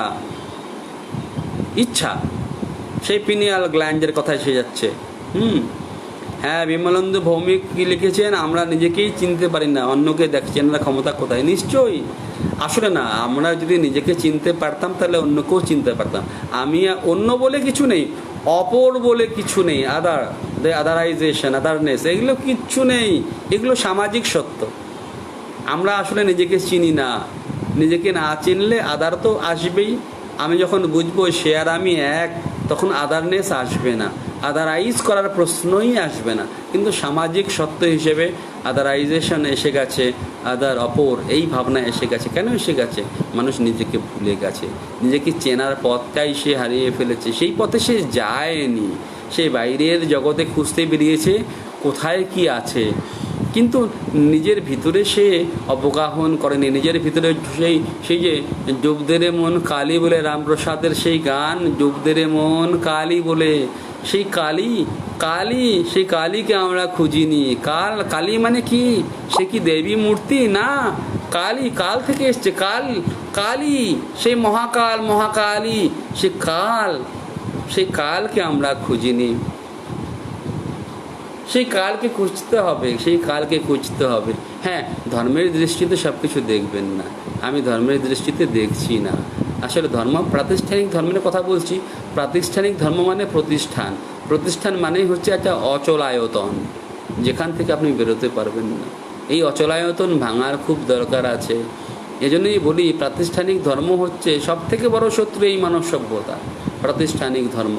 এবং যে কোনো প্রাতিষ্ঠানিক ভাষাও সব থেকে বড় শত্রু ধর্ম। ভাষাও যদি প্রতিষ্ঠান হয়ে যায়, যদি মনে করেন যে এই ভাষাই সব ভাষাকে শাসন করবে, তাহলে আপনি ভুল পথে আছেন। সেই ভাষা নিজেই ধ্বংস হয়ে যাবে। কারণ এই প্রকৃতির ধর্ম হচ্ছে বৈচিত্র্য। আমাদের প্রকৃতি কি চায়? বৈচিত্র্য। শতপুষ্প বিকশিত হোক, সেটাই প্রকৃতি চায়। আপনি চাইছেন না একটা পুষ্পই, একটা ফুলই বিকশিত হবে। যদি সেটা চান, সেই পুষ্পই ধ্বংস হয়ে যাবে। এটা প্রকৃতির নিয়ম। যাই হোক, তুমি ইচ্ছাকে সানিয়ে দেখো, ভেদ করে দেয়াল, অন্ধকারে অন্ধ, খোলো আরেক নয়ন। অন্ধকারে অন্ধ হয়ে তুমি আর একটা নয়ন খুলছো তোমার, যেটা বললাম, পিনিয়াল গ্ল্যান্ড, তৃতীয় নয়ন। বেড়ালের চোখ নিয়ে দেখো, খুলে যায় তালার ভিতরে কত তালা। বেড়ালের চোখ, আমরা জানি যে আমাদের থেকেও পশুরা, কুকুর, বেড়াল, এদের দৃষ্টিশক্তি অনেক বেশি। কারণ কি? কারণ এদের সিক্সথ সেন্সটা খুব সক্রিয়। আমাদের সিক্সথ সেন্স আস্তে আস্তে আস্তে আস্তে অবদমিত হতে নিস্তেজ হতে এটা শেষ হয়ে গেছে। এখন সিক্সথ সেন্স বলে কিছু নেই। কারো মধ্যে আছে। বিমলেন্দু ভৌমিক বলছেন, একটা ভালো মানুষের দেখার চেষ্টা করলে পেতে পারেন, আর ওটা আপনি নিজেই ছাড়া আর কেউই নেই। রামসি কি বলছেন? আমি ভালো মানুষ, এটা আমি কখনো দাবি করি না। আসলে ভালো মানুষ না, আমি মানুষ হতে চাই। ভালো আর মন্দ কি? আমি ভালো আর মন্দই তো বুঝি না, ভালো মন্দই বুঝি না। ভালো আর মন্দ কি? আমি একটা মানুষ হব, আমার স্বরূপকে চিনব। স্বরূপ মানে স্বরূপ সবসময় ভালো। আমার স্বরূপ, আপনি দেখবেন, যখন আপনি ভালো চিন্তা করবেন, ভালো কাজ করবেন, তখন আপনার স্বাস্থ্য ভালো থাকবে, আপনার মন ভালো থাকবে। না, আপনি সৃষ্টি হয়েছেন ভালোর জন্য। এই ভালোই আপনাকে চালিত করছে। আপনি সৃষ্টি হয়েছেন ভালোর জন্য, মঙ্গলের জন্য। আপনি একজন মঙ্গলময় প্রাণী। কিন্তু যখন আপনি বিপরীত দিকে যাবেন, মন্দ চিন্তা করবেন, অন্যের ক্ষতি চিন্তা করবেন, অন্যের অনিষ্ট করবেন, আপনার ভালো হবে না, আপনার স্বাস্থ্যও খারাপ হবে। কারণ আপনি আপনার স্বরূপের বিপরীত দিকে ধাবমান। আপনার নিজের যে রূপ, প্রকৃত রূপ, সেটা ভালো, মঙ্গলময়। আপনি তার বিপরীত দিকে ধাবমান। হ্যাঁ, আপনার যে স্বরূপ, তার ভিতরে মন্দটাও আছে। মন্দটা আমি বলি যে মন্দ হচ্ছে যে a part of the greater scheme of the good. সেই যে ভালোর যে বৃহত্তর স্কিম, তারই একটা অঙ্গ হচ্ছে মন্দ, তারই একটা অঙ্গ। এই মন্দ ভালোরই একটা পার্ট। আপনারা জানবেন মন্দ বলে কিছু নেই, এই ভালোরই একটা পার্ট। এই মন্দ আসলে আপনাকে ভালোর পথ দেখায়। আমি যখন মন্দাবস্থায় পড়ি, যখন আমার অবস্থা খারাপ, আমি যখন বুঝতে পারি যে আমি পথচ্যুত হয়েছি, আমি বৃন্তচ্যুত হয়েছি, আমি স্বরূপচ্যুত হয়েছি, তখন আমি বুঝতে পারি যে আমি ভালোর পথ থেকে চ্যুত হয়েছি। তার মানে আমাকে ভালোর পথটা খুঁজে স্বরূপ, আমার নিজের স্বরূপটা হচ্ছে আসলে ভালো। হ্যাঁ, আসলে ভালোই আমার স্বরূপ। এই ভালোটাকে খুঁজে নেওয়া। হ্যাঁ, আমার মধ্যে মন্দ আছে, কিন্তু এই জন্যই বিভিন্ন ধর্মে আপনারা দেখেন শয়তানের অবস্থিতি দেখেন, ইসলামে ইবলিস দেখেন, ক্রিশ্চিয়ানিটিতে আপনারা দেখেন মেফিস্টোফিলিস, এবং হিন্দু মাইথোলজিতে আপনারা দেখেন অসুর। কেন? অসুর আমাদের ভিতরে আছে, ভালোর সঙ্গেই তার সহাবস্থান। আমার ভিতরেও আছে, আপনার ভিতরেও আছে। হ্যাঁ, কে ডমিনেট করবে সেটা একটা বড় কথা, আপনি কাকে ডমিনেট করার সুযোগ দিবেন সেটা বড় কথা। যাই হোক, যা দেখতে চাও মনে তার অধিষ্ঠান হোক। তুমি যা দেখতে চাও, তুমি আসলে কি দেখতে চাও? কবি বলছেন, তুমি কি দেখতে চাও? আমি কি দেখতে চাই আমি কি জানি? আমি যা দেখছি একজন নগ্ন নারীকে দেখছি, ধরে নিন আজকাল তো মোবাইল খুললেই নগ্ন নারী মূর্তি, হ্যাঁ নগ্ন পুরুষ মূর্তিও আজকাল পাওয়া যায়। সেই নগ্ন নারী মূর্তিকে আমি দেখতে চাই, কিন্তু সেটা কি আমি চাই না আমার প্রবৃত্তি চায়? সেটা ভেবে দেখতে হবে। যা দেখতে চাও মনে তার অধিষ্ঠান হোক। তুমি আসলে যা দেখতে চাও, কি দেখতে চাও? আমরা কি মন্দটা আসলেই দেখতে চাই? না, আমাদের মন্দ দেখানো হয়, সে সমাজ সত্য। মন্দ নিয়েই তো ব্যবসা, যত ব্যবসা পৃথিবীর সবই মন্দ নিয়ে। ভোগকে তাড়িত করে, ভোগকে উস্কে দিয়ে যত ব্যবসা। হ্যাঁ, এই দিল মাঙ্গে মোর, দিল মোর, এই যে বিজ্ঞাপনের ভাষা, দিল মাঙ্গে মোর, কি মোর? দিল কি মাঙ্গে? যে বিজ্ঞাপন বানিয়েছে সে কি জানে দিল এই মন কি চায়? সে কি জানে? মোর আরো আরো আরো চায়, কি চায় সে জানে না। সে মানুষকে বোঝাতে চায় এই মন আরো ভোগ চায়, আরো ভোগ, আরো ভোগ, আরো ভোগ, শুধু খাই খাই খাই। এই হচ্ছে আমাদের সভ্যতার অভিমুখ, এইদিকে চলে গেছে। হ্যাঁ, দীপিকা বিশ্বাস বলছে, সেটা ভেবেছি, নিশ্চিত নই দেবীও কিনা। হ্যাঁ, আপনার প্রশ্নটা আমি ঠিক বুঝতে পারি, একটু খুলে বললে ভালো হয়। আপনি কালীর কথা বলছেন কি আমি জানি না। তা যাই হোক, কবি বলছেন যা দেখতে চাও মনে তার অধিষ্ঠান হোক। আসলে আমরা যা দেখতে চাই মনে তারই অধিষ্ঠান হওয়া উচিত, কিন্তু সেটা হচ্ছে না। মনে অধিষ্ঠান হচ্ছেন যা কিছু ফেক, যা কিছু জাল, যা কিছু অস্তিত্বহীন, তারই অধিষ্ঠান হচ্ছে মনে। তার পেন্সিলে আঁকো অপাবৃত গোল অন্ধকার। কবি বলছেন তার পেন্সিলে আঁকো, তার কার? সেই যে আলো, তার পেন্সিলে আঁকো অপাবৃত গোল অন্ধকার। গোল অন্ধকার আঁকতে হবে তার পেন্সিলে। কেন? অন্ধকার যদি আপনি আঁকতে না পারেন, আলোর পথ, আলোর দিশা আপনি পাবেন না। আলো কোথায় যদি অন্ধকার না থাকে? তারই পেন্সিলে আঁকতে হবে আলো, আলোর পথ। আত্মদীপ ভাব, এটা বৌদ্ধ ধর্মে বলা হয়, আত্মদীপ হব, নিজেই নিজের প্রদীপ হও, নিজেই নিজের পথ করে নাও। 13 নম্বরে চলে যাচ্ছি। হ্যাঁ, দীপিকা বিশ্বাস, সুশান্ত ভট্টাচার্য, ভালো লাগছে আপনার আলোচনা সুশান্ত, ধন্যবাদ। আপনি ইংরেজি সাহিত্য, আধুনিক ইংরেজি সাহিত্যের অন্যতম কবি, আপনাকে স্যালুট জানাই, চালিয়ে যান। হ্যাঁ, সেটা ভেবেছি, নিশ্চিত নই দেবীও কিনা। আপনি দীপিকা বিশ্বাস আপনি কার কথা বলছেন আমি ঠিক বুঝতে পারছেন। নিশ্চিত নই দেবীও কিনা, কে দেবী? কার কথা বলছেন আমি বুঝতে পারছি না। দেবী, আপনিও দেবী। হ্যাঁ, প্রত্যেকটা নারীর ভিতরে সেই দেবী অধিষ্ঠিতা, আমি তো তাই দেখি। প্রত্যেকটি নারীর ভিতরে সেই দেবী অধিষ্ঠিতা, আমার ভিতরে সেই দেবতা অধিষ্ঠিত। হ্যাঁ, আমি চিনতে পারিনি, আমি সেটা আমি পথ খুঁজে পাইনি নিজেকে চেনার। আমার নিজের পথ আমি নিজেই কি জানি, সেই জন্যই তো বলছি আত্মদীপ হও, নিজের প্রদীপ নিজেই হও। আমি আমার নিজের ভিতরে একটা যাত্রা পথ নিশ্চিত করেছি নিজের ভিতরে পৌঁছানোর জন্য। কোথায় পৌঁছবো? নিজেরই ভিতরে সেই পথ আছে, নিজেরই ভিতরে সেই স্থান, গন্তব্য সেও নিজেরই ভিতরে। আই অ্যাম দ্য ইউনিভার্স, আমি এই বিশ্ব ব্রহ্মাণ্ড। আই অ্যাম দ্য ইউনিভার্স, আমি এই বিশ্ব ব্রহ্মাণ্ড। আমি আমার ভিতরে পথ খুঁজছি, এবং এটাই মায়া।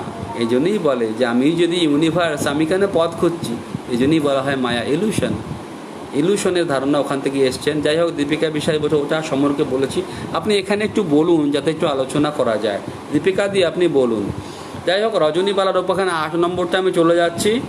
চোখ বুঝলেই তোমার রূপ, চোখ বুঝলেই তোমার রূপ, এই রং নিয়ে আজ নৌকোকে মাখিয়ে জলে ভাসিয়ে দিলাম। এটা তো হয়ে গেছে, ওইটা হয়ে গেছে, সরি। 13 নম্বরে চলে যাচ্ছি। এতটা জেলো না আলো, আমি সরি যে আমি আবার আগেরটা চলে গেছিলাম, পৃষ্ঠা উল্টে গেছে। যাই হোক, 13 নম্বরটা চলে যাচ্ছি। এতটা জেলো না আলো, বড় বেশি দিবস দেখায়। ও চাঁদ এখন যাও, তারা থাক রহস্যের গায়ে। এইটুকুই 4 লাইন। দেখুন কি অদ্ভুত কবিতা। এতটা জেলো না আলো, আলো এতটা জেলো না, সব দিক একদম চতুর্দিক আলোকিত করে দিও না। কোন আলো?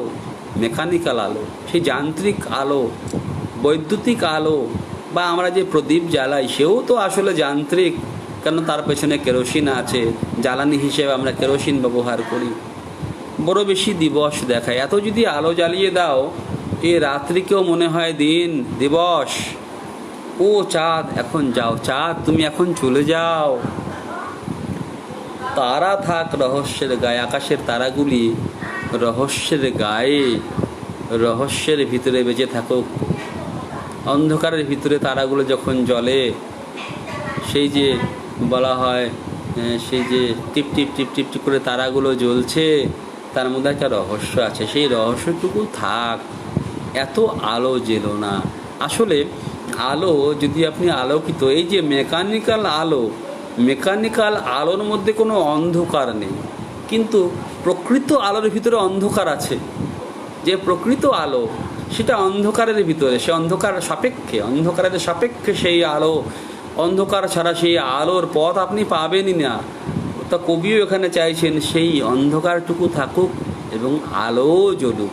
সেই আলো অন্ধকার, সেই যে কন্ট্রাস্টেড ডার্কনেস, সেটা থাকুক, যাতে তারাগুলো খুঁজে থাকে, আমি তারাগুলোকে অনুভব করতে পারি। তারাগুলোকে অনুভব করা খুব প্রয়োজন। কেন প্রয়োজন? তারাদের অবস্থিতি আমাকে জানতে হবে। তারা কি? নক্ষত্রগুলোকে আমাকে জানতে হবে। এত আলো করে দিও না যাতে নক্ষত্রগুলো ঢাকা পড়ে যায়। নক্ষত্র ঢাকা পড়ে গেলে আমি কোথায় নিজেকে খুঁজে পাবো? কোথাও পাবো না। নক্ষত্রগুলো থাক, রহস্য থাক। আমরা আমাদের জীবনের ঠিকানা রহস্যের মধ্যেই খুঁজে পাই। যদি রহস্য না থাকে, যদি সব আলোকিত হয়ে যায়, তাহলে আমাদের জীবনকে কোথায় খুঁজবো? কোথায় পাবেন আপনি জীবনকে? হ্যাঁ, আপনার খোঁজ থেমে যাবে। খোঁজ থেমে যাওয়াটা কি ভালো? না, ভালো না। আর খোঁজ কখনো থামবে না।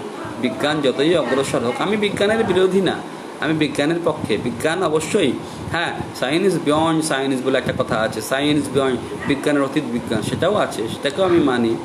হ্যাঁ, দীপিকাদি বলছে বা আলো রাতের মহিমাকে নষ্ট করে দেয়, দারুণ।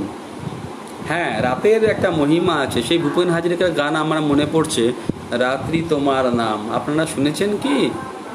রাত্রি তোমার নাম, রাত্রি তোমার নাম, অঙ্গে অঙ্গে মধু জোছনা, লুকোচুরি খেলে। আমি খুব ভালো গান জানি না। সেই যে মধু জোছনা লুকোচুরি খেলছে রাত্রির অঙ্গে, সেই রাত্রির একটা আলাদা মহিমা। সেই রাত্রিকে আপনি ছাড়িয়ে যেতে, রাত্রিকে আপনি ত্যাগ করতে পারেন না। আরে কি, রাত্রিকে ত্যাগ করলে থাকলো কি আপনার হাতে? আলো। সেই আলোর কি কাজ আছে যদি রাত্রি না থাকে? থাকবে না, কখনো থাকতে পারে না। সেই রহস্য থাক, আমরা রহস্যকে চাই। 14 নম্বরে চলে যাচ্ছি। সব আলো নিভে গেলে পরে শব্দ বান হয়। শব্দবান, আমি আমার আগের লাইভে উল্লেখ করেছি, শব্দ আসলে বান। যেই যে শব্দভেদী বান আমরা পড়তাম, Mihir Majumdar, thank you for coming.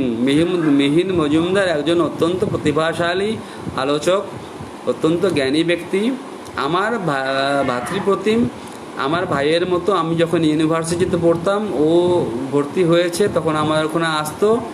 আমার খুব নিকটজন মিহির। খুব পড়াশোনা করে, ভীষণ পড়াশোনা করে, খুব ভালো লেখে, ভালো কবিতা লেখে।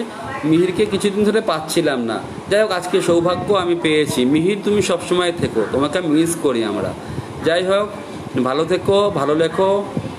আমি কবিতাটা চলে যাচ্ছি। সব আলো নিভে গেলে পরে শব্দ বান হয়। সব আলো যখন নিভে যায় তখন শব্দই বান হয়ে যায়। শব্দবান যাকে বলি, সেই শব্দ বান মানে কি? সেই যে ধনুকের তীর, সেটা কি বান? না, আমরা তো ধনুক বানিয়ে তীর ছুঁড়তেই পারি, সেটা বান না। বান সেটাই যেটা মন্ত্রপুত এবং যেটা শব্দকে ভেদ করতে পারে, সেটাই বান। শব্দ শুনেই আপনি বান ছুড়ে দিলেন, সেখানে চলে গেল। আপনাকে আলাদা করে তাক করার দরকার নেই, সে তীর তাক করার দরকার নেই। শব্দ শুনেই সে চলে যাবে, সেই শব্দ বান হবে। কিন্তু কখন হবে? যখন আলো নিভে যাবে। আলো থাকলে হয় না। কোন আলো? মেকানিক্যাল আলো, যান্ত্রিক আলোর কথা বলছেন কবি। এই যান্ত্রিক আলো এবং অযান্ত্রিক, সেই যে আমাদের আত্মিক আলো, সেই ভিতরের আলো, সেই আত্মার আলো, সেই আলোর ভিতরে একটা পার্থক্য আছে, সেটা বুঝতে হবে।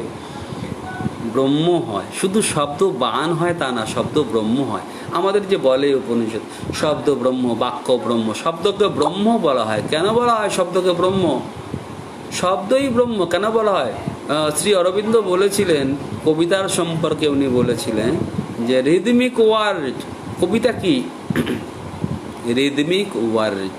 যখন শব্দ ছন্দের দোলায় দুলতে থাকে, সেই ছন্দবদ্ধ, সেই ছন্দায়িত শব্দ, সেটাই কবিতা। যাই হোক, সেটাই ব্রহ্ম, সেটাই ব্রহ্ম। শব্দই হচ্ছে আদি শব্দ। অ উ ম, ওম যাকে বলা হয়, যে সে আদিনাদ, সেই যে বিগ ব্যাং যাকে বলতে, যে ভাষায় বলুন না কেন, সেই একই ব্যাপার। আসলে আমি ধর্মের কথা বলছি না, কিন্তু আপনারা ভাববেন না যে এই লোকটা খালি ধর্মের কথা। না no no no no no, I am not a religious person, I am a spiritual person. আমি আধ্যাত্মিক মানুষ, ধার্মিক মোটেই না। স্থিতধি তোমার প্রজ্ঞায়। শব্দ বান হচ্ছে, শব্দ ব্রহ্ম হচ্ছে, স্থিতধি হচ্ছে কোথায়? তোমার প্রজ্ঞায়। প্রজ্ঞা কাকে বলে? প্রজ্ঞা কি জ্ঞান? না, জ্ঞানের পারে গেলে প্রজ্ঞায় পৌঁছানো যায়। জ্ঞান পার হয়ে যেতে হবে, জ্ঞান পার হয়ে প্রজ্ঞা, সেখানে পৌঁছতে হবে। সেখানে গেলে দেখা যাবে যখন আলো নিভে যাচ্ছে, তখন শব্দই হয়ে যাচ্ছে সেই বান, শব্দই হয়ে যাচ্ছে ব্রহ্মরূপ। সেই শব্দের ব্রহ্মস্বরূপ আপনি উপলব্ধি করবেন। শব্দ যে আসলে ব্রহ্ম। আর কি ছিল আদিতে? কি ছিল একদম আদিতে? হ্যাঁ, একদম আদিতে শুধু শব্দ ছিল। সেই বাইবেল যদি পড়েন, সেখানে বলবেন যে হ্যাঁ, প্রথমে আছে I was with God, I was the word, I was with the word and I was the word. আমি শব্দের সঙ্গে ছিলাম এবং আমি শব্দ। এটা বাইবেলেও আছে। শব্দই আদিতে গেলে আপনারা শব্দ ছাড়া কিচ্ছু পাবেন না। শব্দ, এই শব্দ আমাদের তন্ত্রিতে তন্ত্রিতে, আমাদের সেই যে চক্রে চক্রে শরীরের নার্ভ সেন্টারগুলোতে সেই শব্দ ধ্বনিত হয়ে আছে, শব্দ মন্দ্রিত হয়ে আছে, শব্দ সেখানে মুদ্রিত হয়ে আছে। শব্দ, সেই শব্দকে আপনি অস্বীকার করতে পারেন না। সেই শব্দের ধ্বনি নেই। হ্যাঁ, যান্ত্রিক যে ধ্বনি, শব্দে বিজ্ঞান বলে যে দুটো বস্তুর যখন সংঘর্ষ হয় তখন শব্দের সৃষ্টি হয়। হ্যাঁ, সংঘর্ষ ছাড়াও শব্দের সৃষ্টি হতে পারে, যদি আপনি স্পিরিচুয়ালিটিতে বিশ্বাস করেন। আমি আপনাকে impose, I don't impose any one to believe in this, that sound is created without collision. Collision ছাড়া শব্দ সৃষ্টি হয়, আমি আপনাকে বিশ্বাস করতে বলছি না, কিন্তু this is a matter of belief. এটা বিলিফের বিষয়। আপনি বিশ্বাস করতেও পারেন, নাও করতে পারেন, এটা আপনার, this is up to you. আপনি বিশ্বাস করুন বা না করুন, সাউন্ড ইজ সাউন্ড। হ্যাঁ, আপনি যদি কখনো শোনেন না, আপনি স্বপ্নে শব্দ শোনেন না, স্বপ্নে কথা বলেন না, অন্যের কথা বলা আপনি স্বপ্নে শোনেন না? শোনেন তো। সে শব্দ কি সংঘর্ষের ফলে সৃষ্টি হয়েছে? না, সেটা অনাহত শব্দ।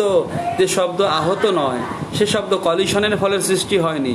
শব্দ নিজে নিজেই সৃষ্টি হতে পারে। এটা হচ্ছে লজিক, আপনার left brain. This comes from your left brain. আপনার লেফট ব্রেইন থেকে, আমাদের লেফট ব্রেইনটাকে বলা হয় লজিক্যাল ব্রেইন। আপনার সেই লজিক্যাল ব্রেইন থেকে আসছে যে হ্যাঁ, শব্দ স্বপ্নের ভিতরেও হয়। তাহলে শব্দ সংঘর্ষ ছাড়াও উৎপাদিত হতে পারে, উৎপন্ন হতে পারে অনাহত, যাকে বলে আহত এবং অনাহত। আহত মানে যে সংঘর্ষের থেকে সৃষ্টি, আর অনাহত মানে যেটা সংঘর্ষ নেই অথচ শব্দ শুনে থাকে সেই শব্দ। আমি তো বিশ্বাস করি প্রকৃত কবি সেই শব্দ শোনে, সেই মন্ত্র ধ্বনি শোনে, সেই ধ্বনি, মন্ত্রও বাদ দিন, ধ্বনি শুনতে পাই আমরা। আমি তো শুনি, আপনি জানি না আপনারা শুনেন কিনা। আমি শুনেছি সেই ধ্বনি যা অনাহত, সেই আদিনাদ আমি শুনেছি। সব আলো নিভে গে। যাই হোক, দূরের শ্মশান কাষ্ঠ নির্বাপিত হলে ভাসে মেঘ ধ্যানী, তুমি জোড়ো আভূমি আকাশ।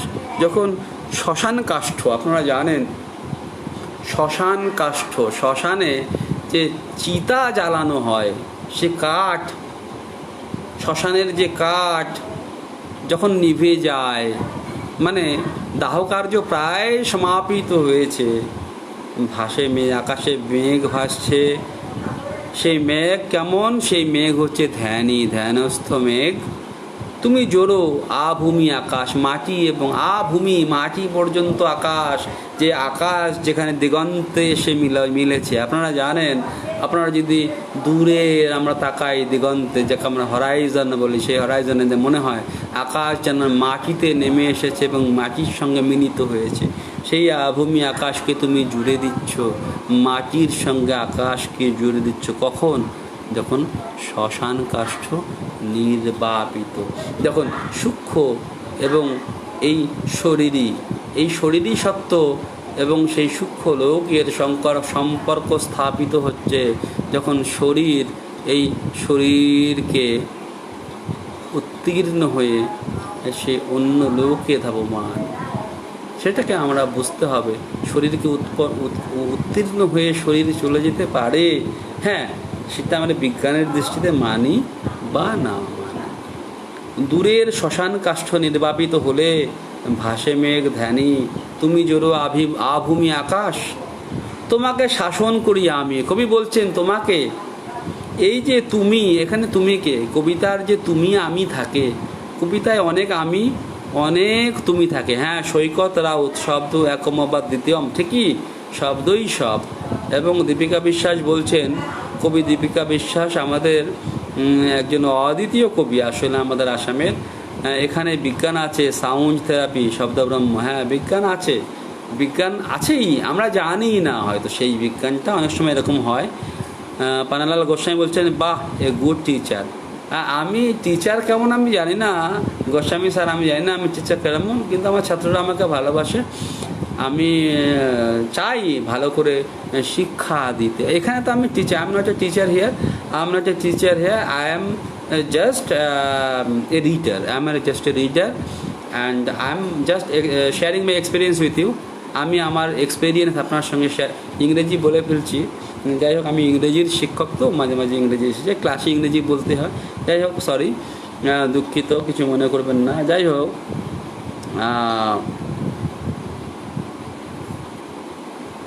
তোমাকে শাসন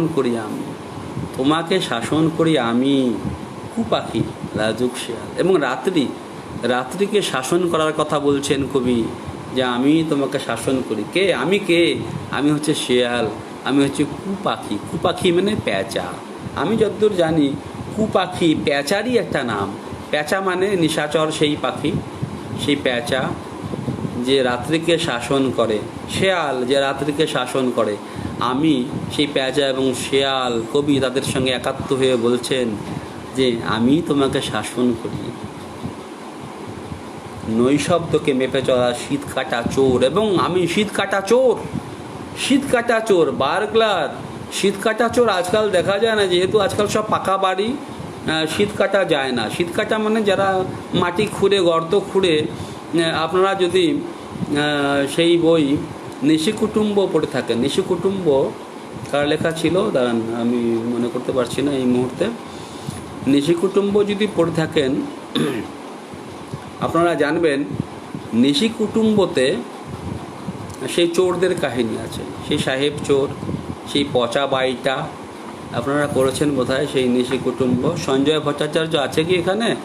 আপনি লেখকের নামটা কাইন্ডলি বলে দিন, আমি এই মুহূর্তে মনে পড়ছে। যাই হোক, নিশিকুটুম্ব পচা বাড়িটা, পঞ্চানন বর্ধন, যার শর্ট ফর্ম ছিল পচা বাড়িটা, এবং সাহেব নামে একজন চোর ছিল। সেই চোর, সিধেল চোর, শীত কাটা চোররা যখন চুরি করতো মানুষের বাড়িতে, তার ট্রেনিং হতো, সেই গুরুর কাছে যখন ট্রেনিং নিত, ট্রেনিং করার পরে সেই সিধেল কাঠি, সেই সিধেল না বনফুলের না, এটা মনোজ বসু সম্ভবত মনোজ বসু, সমরদেব, আমার মনে হচ্ছে মনোজ বসু, নিশিকুটুম্ব। এখানে কেউ থাকলে যদি বলেন ভালো হয়, মনোজ বসু, হ্যাঁ, যে শীত কাঠি তুলে দিত গুরু, ট্রেনিংয়ের শেষে শিষ্যের হাতে শীত কাঠি তুলে দিত। যাই হোক, সেই সিধেল চোর সে নৈশব্দকে মেপে চলে। আমার মনে আছে আমি সেই বইটা পড়েছিলাম নিশিকুটুম্ব, সেই সিধেল চোরের পরীক্ষা হচ্ছে, সিধেল চোর গিয়ে কোনো গৃহস্থ বাড়ির সেই গৃহস্থ বাড়ির দেয়ালে কান পাচ্ছে, মাটির দেয়ালে কান পাচ্ছে। গুরু জিজ্ঞাসা করছেন ভেতরে কজন মানুষ? সে শিষ্য বলছে 3 জন। বলে কে কে আছে ভিতরে? বলছে একজন পুরুষ, একজন নারী, আর আরেকজন কে? আর একটি বিড়াল। এমনকি ঘরের ভিতরে একটি বিড়াল আছে, সেটাও সেই চোর টের পাচ্ছে দেয়ালে কান দিয়ে। এইরকমই, এই জন্যই বলা হয় যে আমাদের 64 কলার ভিতরে একটি কলা ছিল চৌর্য বিদ্যা। চৌরশাস্ত্র বলেও একটা শাস্ত্র আছে, সেই বইতে আমি দেখেছি। চৌরশাস্ত্র কি? চৌরশাস্ত্রের অনেক মরাল, অনেক ইনহিবিশনস ছিল, নৈতিক অনেক কিছু ছিল। যে আপনি যখন চুরি করবেন, কোনো নারীর গহনা চুরি করছেন, শরীর থেকে গয়না তুলে নিচ্ছেন, কিন্তু নারীর অঙ্গের প্রতি আপনি দৃষ্টি দিতে পারবেন না, অঙ্গ স্পর্শ করতে পারবেন না। চোরদেরও মরালিটি ছিল এই ভারতবর্ষে, চৌরশাস্ত্রেও মরালিটি ছিল, নৈতিক বাধ্যবাধকতা ছিল কিছু, যে আপনি নৈতিকতার এইটুকু সীমা অতিক্রম করতে পারবেন, এইটুকু পারবেন না, সেটুকু ছিল। কিন্তু এখন আর সেই বাধ্যবাধকতা নেই, এখন সেই শাস্ত্র সব গুলিয়ে ফেলেছি আমরা। যাই হোক, সেই শীতকাটা চোর যে নৈশব্দকে মেপে চলছে, সেও রাত্রিকে শাসন করে, সে কে শাসন করে? সেই সিধেল চোর। আর কে শাসন করে? শেয়াল। আর কে চলেন? আর কে শাসন করে? সেই প্যাঁচা। সেই জীবনানন্দের প্যাঁচাও হতে পারে, যে ধরা যাক 2-1টা ইঁদুর এবার সেই যে বেঁচে থাকার জন্য যে ভোগের কাছে আমরা যে ভোগ ছাড়া তো জীবন, আসলে জীবনকে তো ভোগ করতেই হয়। হ্যাঁ, মৌচাটাও যেটা চোর চক্রবর্তীর কথা অমৃতের সমান। হ্যাঁ, চোর চক্রবর্তী সেখানে ছিলেন, সেই চোর চক্রবর্তী পুলিশ অফিসার, পরে উনি সেই চোর দলের সম্রাট হয়ে গেলেন। যাই হোক, আমি আর একটি কবিতায় যাচ্ছি, 24 নম্বর। এখনও ফেরেনি পুত্র, এখনও ফেরেনি পুত্র। এগুলো দেখুন, এগুলো সব কবিতাই রাত্রি সম্পর্কে। এখনও ফেরেনি পুত্র, ছেলে এখনও ফেরেনি। ঝড় জল বজ্রের দাপটে, ঝড় জল এবং বজ্রপাত হচ্ছে, তার দাপটের পরেও পুত্র বাড়ি ফেরেনি।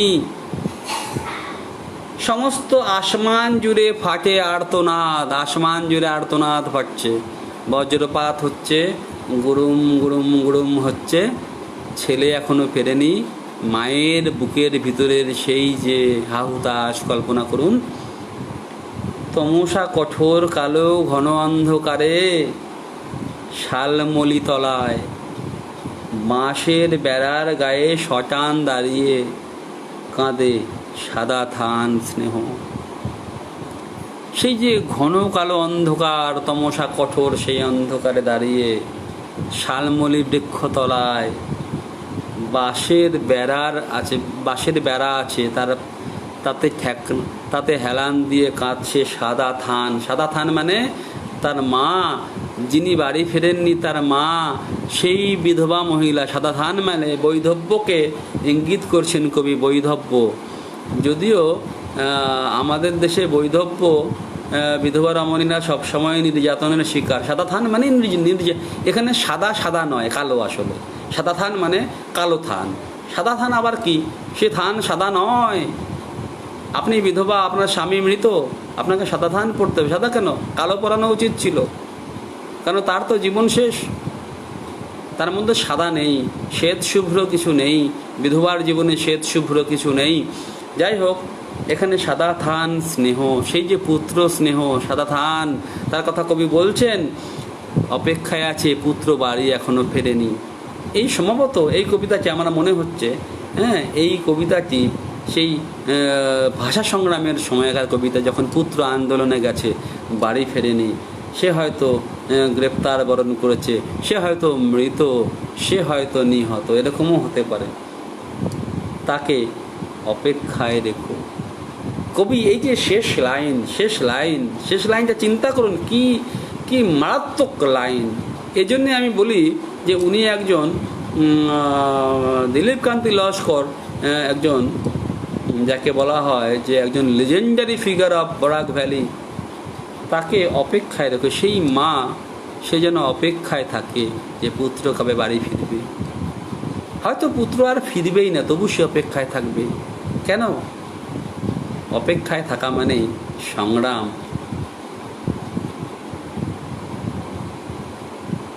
সংগ্রাম জারি থাকবে, সংগ্রাম জারি থাকবে। Struggle is on, struggle is on, this will never come to an end, this knows no end. এই যে struggle for mother tongue knows no end, এই যে মাতৃভাষার জন্য সংগ্রাম, তার কোনো শেষ নেই। মা অপেক্ষায় আছে পুত্র বাড়ি ফিরবে, হয়তো কোনোদিনই ফিরবে না, কিন্তু মা অপেক্ষায় থাকবে। এই মা কে? এই মা হচ্ছে বরাকের মা, কাছাড়ের মা, সব মাতৃভাষা প্রেমীর মা, যে অপেক্ষায় আছে ছেলে বাড়ি ফিরবে। ছেলে বাড়ি হয়তো নাও ফিরতে পারে, কেননা প্রতিকূল পরিবেশ, পরিবেশ তো প্রতিকূল।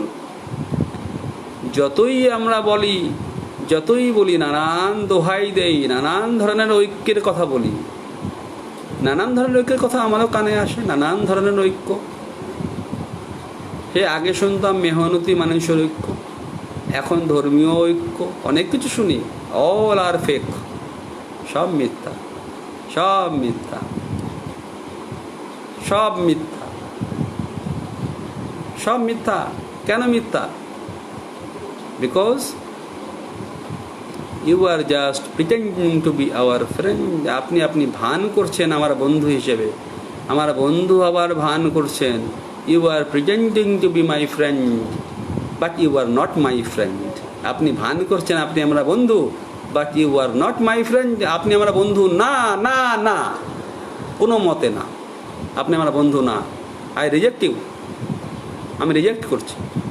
You are not my friend, বন্ধু না, কোনো মতে না, কোনো মতে না, না, না।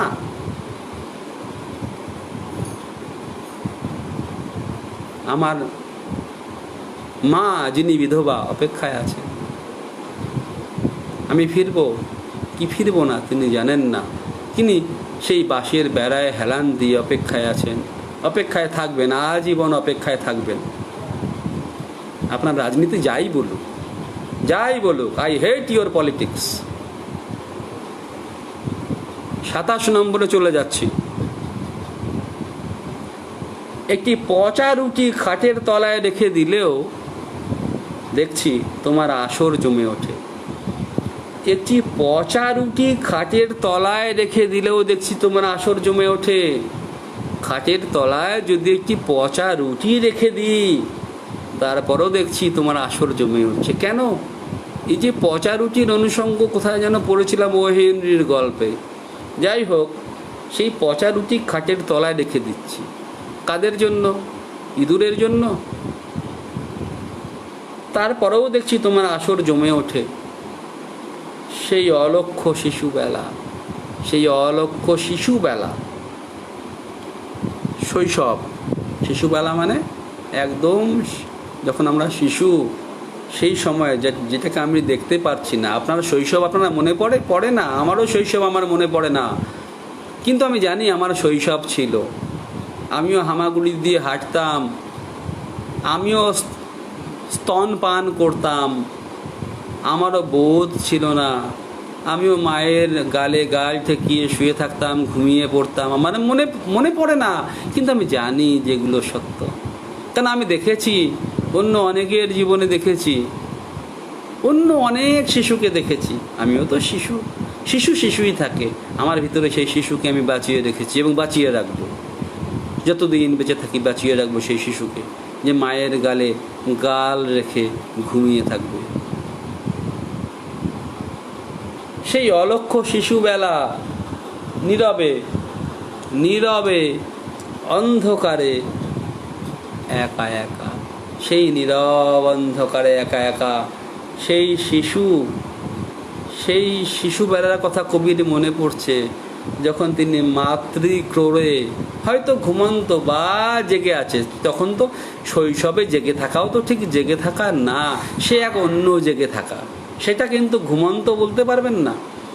শিশুরা যে জেগে থাকে সে এক অন্য জেগে থাকা, তার মাত্রা অন্য। ইন অ্যানাদার ডাইমেনশন, তারা অন্য এক মাত্রায় জেগে থাকে। জেগে থাকা আমরা জানি জেগে থাকা কাকে বলে। আমি হয়তো জেগে থাকি, আপনি বলতে পারেন, হ্যাঁ, যে কেউ বলতে পারে আপনি ঘুমিয়ে আছেন। আপনি কবিতায় লিখছেন, যে কেউ বলতে পারেন জীবন লিখুন শিবাশিস। আমি কি লিখছি? আমি কি জীবন লিখছি না কবিতা লিখছি? আমি কবিতাই লিখব, এবং কবিতাই জীবন, কবিতাতেই জীবন থাকে। আপনি জীবনকে আলাদা করতে পারেন, আপনি করুন না জীবনকে আলাদা কবিতা থেকে। কবিতা কবিতাই থাকবে, কবিতা কবিতাই থাকবে, এবং সে জীবনের সঙ্গে সম্পৃক্ত হয়েই থাকবে। জীবন লিখুন শিবাশিস বললে শিবাশিস জীবন বিমুখ হবে না। আমি জীবনের মধ্যেই আছি। I am not outside the jurisdiction of life. আমি জীবনের জুরিসডিকশনের বাইরে নেই, আমি জীবনের মধ্যে আছি। দিলীপ কান্তি লস্কর জীবনের মধ্যে আছে, তিনি জীবনের বাইরে নেই। আপনার কথাই কথা নাকি? হ্যাঁ, নির্বোধ।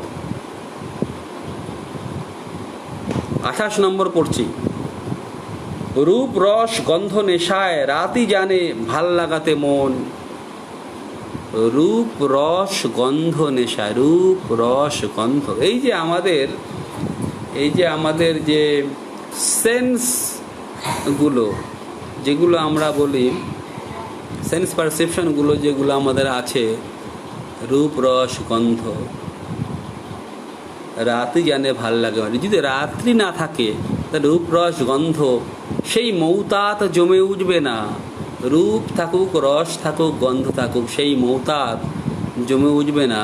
সে আপনার মন তাতে মগ্ন হবে না, সেই রূপের ভিতরে আপনি অবগাহন করতে পারবেন না যদি রাত না থাকে। রাত্রি হচ্ছে সেই ক্যাটালিস্ট, রাত্রি হচ্ছে সেই catalyst, night is the catalyst, সেই ক্যাটালাইজিং এজেন্ট রাত্রি। সেই রাত্রি যদি না থাকে আপনি সেখানে ঢুকতেই পারবেন না। রাতের বলকল থেকে দ্রাক্ষারস টানি। কবি বলছেন রাতের বলকল, বলকল তো আপনারা জানেন, সেই যে বলকল সন্ন্যাসীরা পরিধান করেন, সেই রাতেরও একটা বলকল আছে। রাত্রি তো সন্ন্যাসী, রাত্রির কি আছে? সে তো সন্ন্যাসী, সে তো আলোবিহীন। সন্ন্যাস মানেই আপনি আলোকে, সেই ভোগের আলোকে পরিত্যাগ করেছেন, আপনার একটা আলাদা যাত্রা পথ নিরূপণ করেছেন। সেই রাতের বলকল, সেখান থেকে কবি বলছেন আমি দ্রাক্ষারস টেনে নিচ্ছি। দ্রাক্ষারস না মানে জীবন রস। দ্রাক্ষা কেনে কি? জীবন রস। নিঃশব্দ পিঁপড়ের নৃত্যে, নুপুর ধ্বনিতে। এবং পিঁপড়েরা যেমন দেখবেন, যেখানে রস থাকে, যেখানে চিনি থাকে, যেখানে মধুর কিছু থাকে, সেখানে পিঁপড়েদের আগমন হয়। পিঁপড়েরা কেন আসে? পিঁপড়েরা কেন আসে? আপনি কি পিঁপড়ের পদশব্দ টের পান না? কিন্তু কবি পায়। যিনি কবি তিনি পিঁপড়ের পদশব্দ টের পান, এবং সেই শুধু পদশব্দ না, পায়ের নুপুর ধ্বনিও টের পান। পিঁপড়ের পায়ের নুপুর ধ্বনি, সেই নুপুর নিক্ষণ টের পান কবি, সেই জন্যই তিনি কবি। পিঁপড়ে আসছে, তার পায়ের নুপুর বাজছে, রুঞ্ঝুন রুঞ্ঝুন রুঞ্ঝুন। সে আপনি কি এই কানে শুনতে পারবেন না? সে অন্তস্থ আর একটা কান আছে। There is another ear inside your ear. আপনার কানের ভিতরে আর একটা কান আছে, সেই কানে আপনি শুনবেন সেই পিঁপড়ের পায়ের নুপুর। কবি শুনছেন, এই জন্যই উনি কবি, দিলীপ কান্তি লস্কর। টেনে টেনে তুলি দারুচিনি, এবং কবি বলছেন টেনে টেনে তুলি দারুচিনি। কবি এখানে নিজেকে পার্সনিফাই করছেন পিঁপড়ে হিসেবে। কবি নিজেই পিঁপড়ে, বলছেন আমি টেনে টেনে দারচিনি তুলছি। দারুচিনি মানে দারচিনি, আমি টেনে টেনে তুলে নিয়ে যাচ্ছি আমার গহ্বরে। পিঁপড়েদের একটা বাড়ি থাকে, একটা গহ্বর থাকে, একটা গর্ত থাকে, সেখানে পিঁপড়েরা কী করে, যা কিছু চিনির দানা, যাই হোক, যা কিছু মিষ্ট দ্রব্য তারা টেনে টেনে টেনে টেনে নিয়ে যায়। কবি বলছেন আমিও টেনে টেনে তুলছি দারুচিনি। কবি নিজেকে পিঁপড়ের সঙ্গে পার্সনিফাই করছে, নিজেকে আইডেন্টিফাই করছেন, নিজেকে বলছেন আমিও পিঁপড়ে, আমিও সেই দারুচিনি টেনে নিয়ে যাচ্ছি আমার নিজস্ব বাসরে, নিজস্ব আমার যে আবাস, সেখানে নিয়ে যাচ্ছি সেই দারুচিনি। আসলে কবি কি? কবির তো কাজই তাই। তিনি হচ্ছে সেই পিঁপড়ে যার পায়ে নুপুর বাঁধা আছে, যে রস চেনে, যে রসকে টেনে তুলতে পারে এবং নিজের বাসরে নিয়ে যেতে পারে, সেই হচ্ছে কবি দিলীপ কান্তি লস্কর। আর একটা কবিতা পড়ছি, 41। এইটা কবিতার বিষয়টা হচ্ছে মাতৃভাষা, মাতৃভাষাই হচ্ছে কবিতার বিষয়। কিন্তু কবি কখনোই বলেননি মাতৃভাষা, সরাসরি বলেননি, উনি মার কথাই বলেন। আসলে মাতৃভাষা মানেই মা। আপনি আপনার মা আর মাতৃভাষাকে আলাদা করতে পারেন না, আমিও পারি না, আপনিও পারেন না। দুইটি চোখের মাঝখানে এক নয়ন এঁকে দিলাম, দুইটি চোখের মাঝখানে এক নয়ন এঁকে দিলাম। এই যে আমাদের দুই চোখ, তার মাঝখানে এক নয়ন, যে তৃতীয় নয়ন, যেটাকে আমি পিনিয়াল গ্ল্যান্ড, সায়েন্সের ভাষায় বলতে গেলে পিনিয়াল গ্ল্যান্ডই বলতে হবে, যার অতিরিক্ত কিছু ক্ষমতা আছে, তার কিছু সেন্সরি কোয়ালিটিস আছে, সেজন্যই তৃতীয় নয়ন বলা হয়।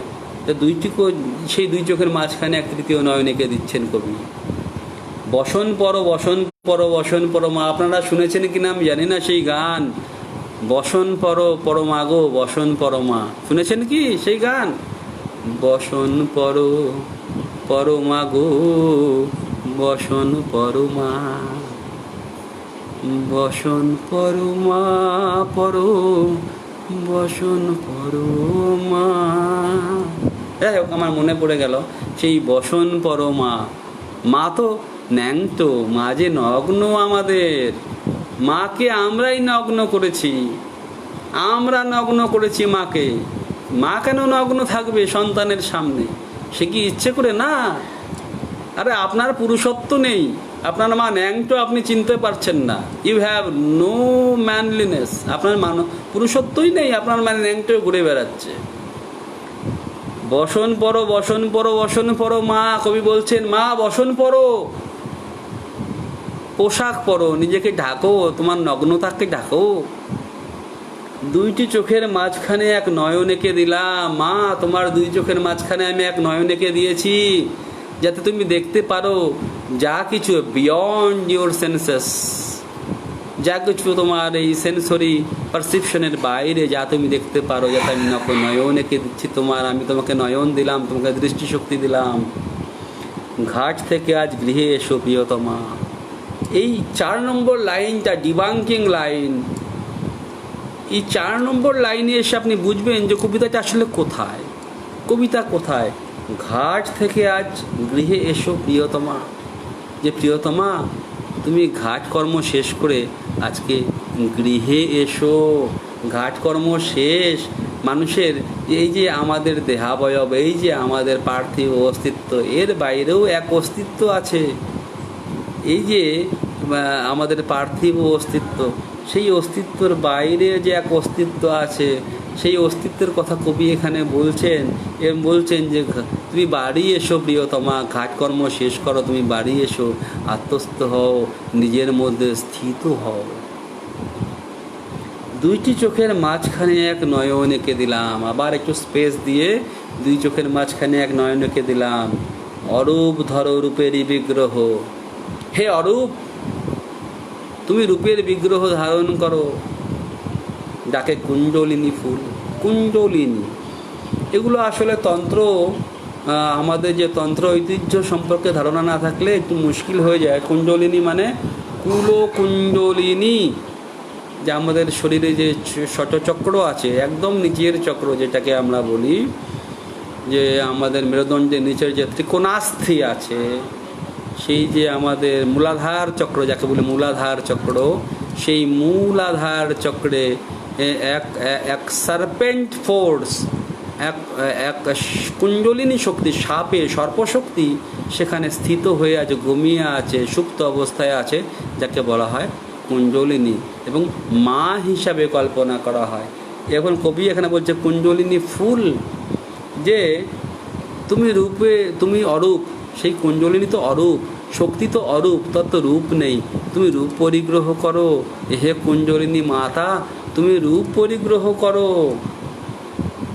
দুইটি চোখের মাঝখানে এক নয়ন এঁকে দিলাম, যাতে তুমি দেখতে পারো, যাতে তুমি এই চরাচর দেখতে পারো, এই পার্থিব জগৎ দেখতে পারো। তুমি দুই চোখের মাঝখানে, তোমার দুই চোখের মাঝখানে আমি এক নয়ন দিচ্ছি, তুমি দেখো। হে মাতা জাগরিত হও, তুমি দেখো সন্তান কেমন আছে। দুইটি চোখের মাঝখানে এক নয়ন এঁকে দিলাম, তার উপরে বালার্ক সিন্দুর, এবং তোমার চোখের উপরে বালার্ক সিন্দুর। এই বালার্ক শব্দটা খুবই ইম্পর্টেন্ট। বালার্ক, বালা অর্ক, অর্ক মানে সূর্য, বালা মানে বালিকা সূর্য। সিঁদুরের ফোঁটাকে উনি বলছেন, সেই যে বালিকা যখন প্রথম সূর্যটা উদিত হয় তখন তার যে রূপ, সেটাকেই বালার্ক বলা হয়। সেই তোমার সেই সেই সেই যে তৃতীয় নয়ন জাগরিত হোক, তার উপরে সেই সিঁদুরের ফোঁটা, যাকে দেখতে মনে হবে নবোদিত সূর্যের মতো, সেই বালার্ক সিন্দুর সেটাও থাকুক।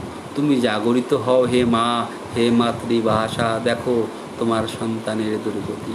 আমি এভাবেই এটাকে পড়ছি, ইচ্ছে করেই পড়ছি, এবং এভাবেই আপনারা নাও পড়তে পারেন না, সেটা সেটা আপনাদের কথা। আমি এভাবে পড়লাম। যাই হোক,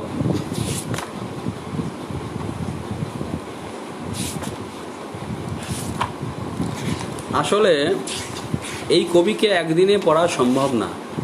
আমি দেখতে পাচ্ছি এখন 10টা 11 বাজেই, আজকে আর খুব বেশি বোধহয় আমি পড়তে পারবো না, আমি একটু বেশি কথা বলে ফেলি বোধহয়।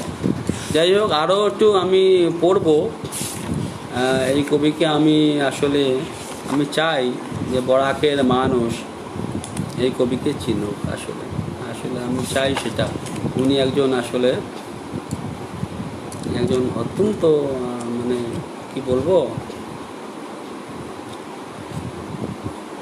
আচ্ছা, আমি আর একটা কবিতা পড়ছি, শেষ করে ফেলবো, বেশিক্ষণ রাখবো না। কবিতার নাম প্রার্থনা। যেমন এই ক্ষেত্রে কথা বলি, আসলে তো আমাদের কবিতার 2 লাইনের ফাঁকে অনেক নীরবতা থাকে। কবিতার রূপরাজ ভট্টাচার্য এক কবির গভীর সত্যের মন্ত্র উচ্চারণে, আরেক কবির নিমগ্ন আলোচনায় আমরা আক্ষরিক অর্থেই বোধ হয়ে আছি। হ্যাঁ, ধন্যবাদ রূপরাজ। আমি আসলে নিজেই মগ্ন পাঠক একজন। আমি সমালোচক নই, আমি সমালোচনা জানি না, আমি আলোচনা করছি। আমি তেমন দাবিও করি না, আমি কোনো ভণ্ডামি করব না। আমার ব্যর্থতা যদি থাকে, কিছু অক্ষমতা থাকে, আমাকে ক্ষমা করবেন। আমার সেরকম কোনো উচ্চাশা নেই। আমি আসলে চাইছি যে আমরা যারা আসামের মানুষ তারা যাতে চিনি এই কবিকে, সেটা আমি চাইছি। যেমন আমি এখানে একটা কথা আমি বলতে চাই। আমি আসলে ভেবেছিলাম যে এটা বলবো, যে কবিতার মধ্যে তো 2 লাইনের ফাঁকি অনেক সাইলেন্স থাকে, নিস্তব্ধতা থাকে। যেমন নলিনীকান্ত গুপ্তর কবিতা টু দ্য হাইটস নামে উনি একটি বই লিখেছিলেন। সেখানে উনি অনেক অনেক কবিতা আছে, প্রায় 40টা মতন কবিতা আছে। সেখানে উনি লিখেছেন, Lord this is my prayer. ইংরেজি কবিতা, ইংরেজিতেই লিখেছিলেন, Lord this is my prayer. কবিতাকে উনি বলছেন প্রার্থনা, যে এটা আমার প্রার্থনা। May the voice of thy silence enter me, তোমার নিস্তব্ধতার ভাষা যাতে আমার ভিতরে প্রবেশ করে। আমার প্রার্থনা কি? আমার প্রার্থনা এটাই যে তোমার নৈশব্দের ভাষা যাতে আমাতে প্রবেশ করে, সেটা বলেছিলেন উনি। আবার আর একটা কবিতায় উনি এরকম বলেছিলেন, সেই ভারতীয় ইংরেজি সাহিত্যের কথা বলছি আপনাদেরকে আমি। The Cry of the heart suits up like a column of silence. যে আমার হৃদয়ের যে ক্রাই, চিৎকার, হৃদয়ের চিৎকার এমনভাবে আকাশের দিকে উঠে যাক যাতে মনে হয় এটা নিস্তব্ধতার একটা স্তম্ভ, নিস্তব্ধতার স্তম্ভ। কবি কেন বলছেন যে নিস্তব্ধতার স্তম্ভ? নিস্তব্ধতার স্তম্ভের মতন উঠে যাক আকাশের দিকে আমার সমস্ত চিৎকার, কেন বলছেন কবি? তাহলে কি নিস্তব্ধতা মানে নিস্তব্ধতা না? নিস্তব্ধতার একটা ভাষা আছে। সাইলেন্স স্পিক্স মোর দ্যান ওয়ার্ডস। শব্দের থেকেও বেশি যদি কেউ কিছু বলে সেটা নৈশব্দ। নৈশব্দের একটা ভাষা আছে, সেই ভাষাটাই হচ্ছে কবিরা অনেক সময় সেই ভাষাটাকে অনুসরণ করেন। যেমন আপনার আমি আজকে ইচ্ছে ছিল পড়ি মার্গারেট অ্যাটউডের সেকুলার নাইট কবিতাটা। সেটা আজকে আর হলো না। যাই হোক, সেটা অনেক কিছু ব্যাপার আছে। যেমন মনে করুন কবি বসে আছেন ঘরে, ওনার অতিথি আসবে। আসলে তো আমরা তো আসলে সেই কবিতা হচ্ছে সেই রিদমিক ওয়ার্ডস, এবং কবিতার ভিতরে আসলে কি আমরা পাই? কবিতার শব্দে শব্দে, লাইনে লাইনে, পংক্তিতে পংক্তিতে সেই কসমিক ডান্স মানে সেই মহাজাগতিক নৃত্য। সেটাই যদি ধরতে পারি তবে আমি কবি। সেই মহাজাগতিক নৃত্য যদি আমরা কবিতার সেই পংক্তিতে পংক্তিতে পাই তবেই সেটা কবিতা। অরবিন্দ বলেছিলেন, সেটা ওনার ফিউচার পোয়েট্রি নামক পুস্তকে উনি বলেছিলেন।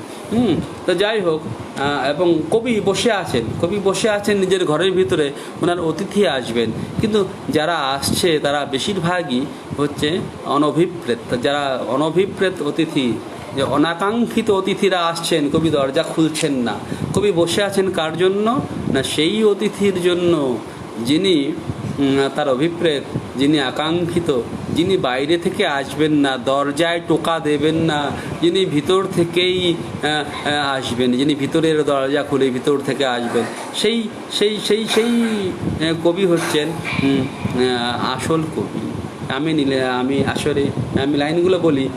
আনওয়েলকাম guests are prowling round about. Unwelcome, অনাকাঙ্ক্ষিত, অনভিপ্রেত অতিথিরা ঘুরে বেড়াচ্ছে চারিদিকে। At times they even knock at the door, মাঝে মাঝে তারা দরজায় টোকা দিচ্ছে, ঠক ঠক ঠক ঠক করছে। And try to peep through the windows, এবং জানলা দিয়েও উকি দেওয়ার চেষ্টা করছে। কিন্তু আমি জানলা দরজা বন্ধ করে বসে আছি, কারণ আমার যিনি অতিথি, আমার যিনি প্রার্থিত, তিনি ভিতর থেকে প্রকাশ হবে, বাইরে থেকে না। এটা হচ্ছে কবিতা। আসলে আসল কবিতা অন্য জিনিস, সেটা আমরা বুঝতে পারি না আসলে। যাই হোক, যেটা আমি বলছিলাম,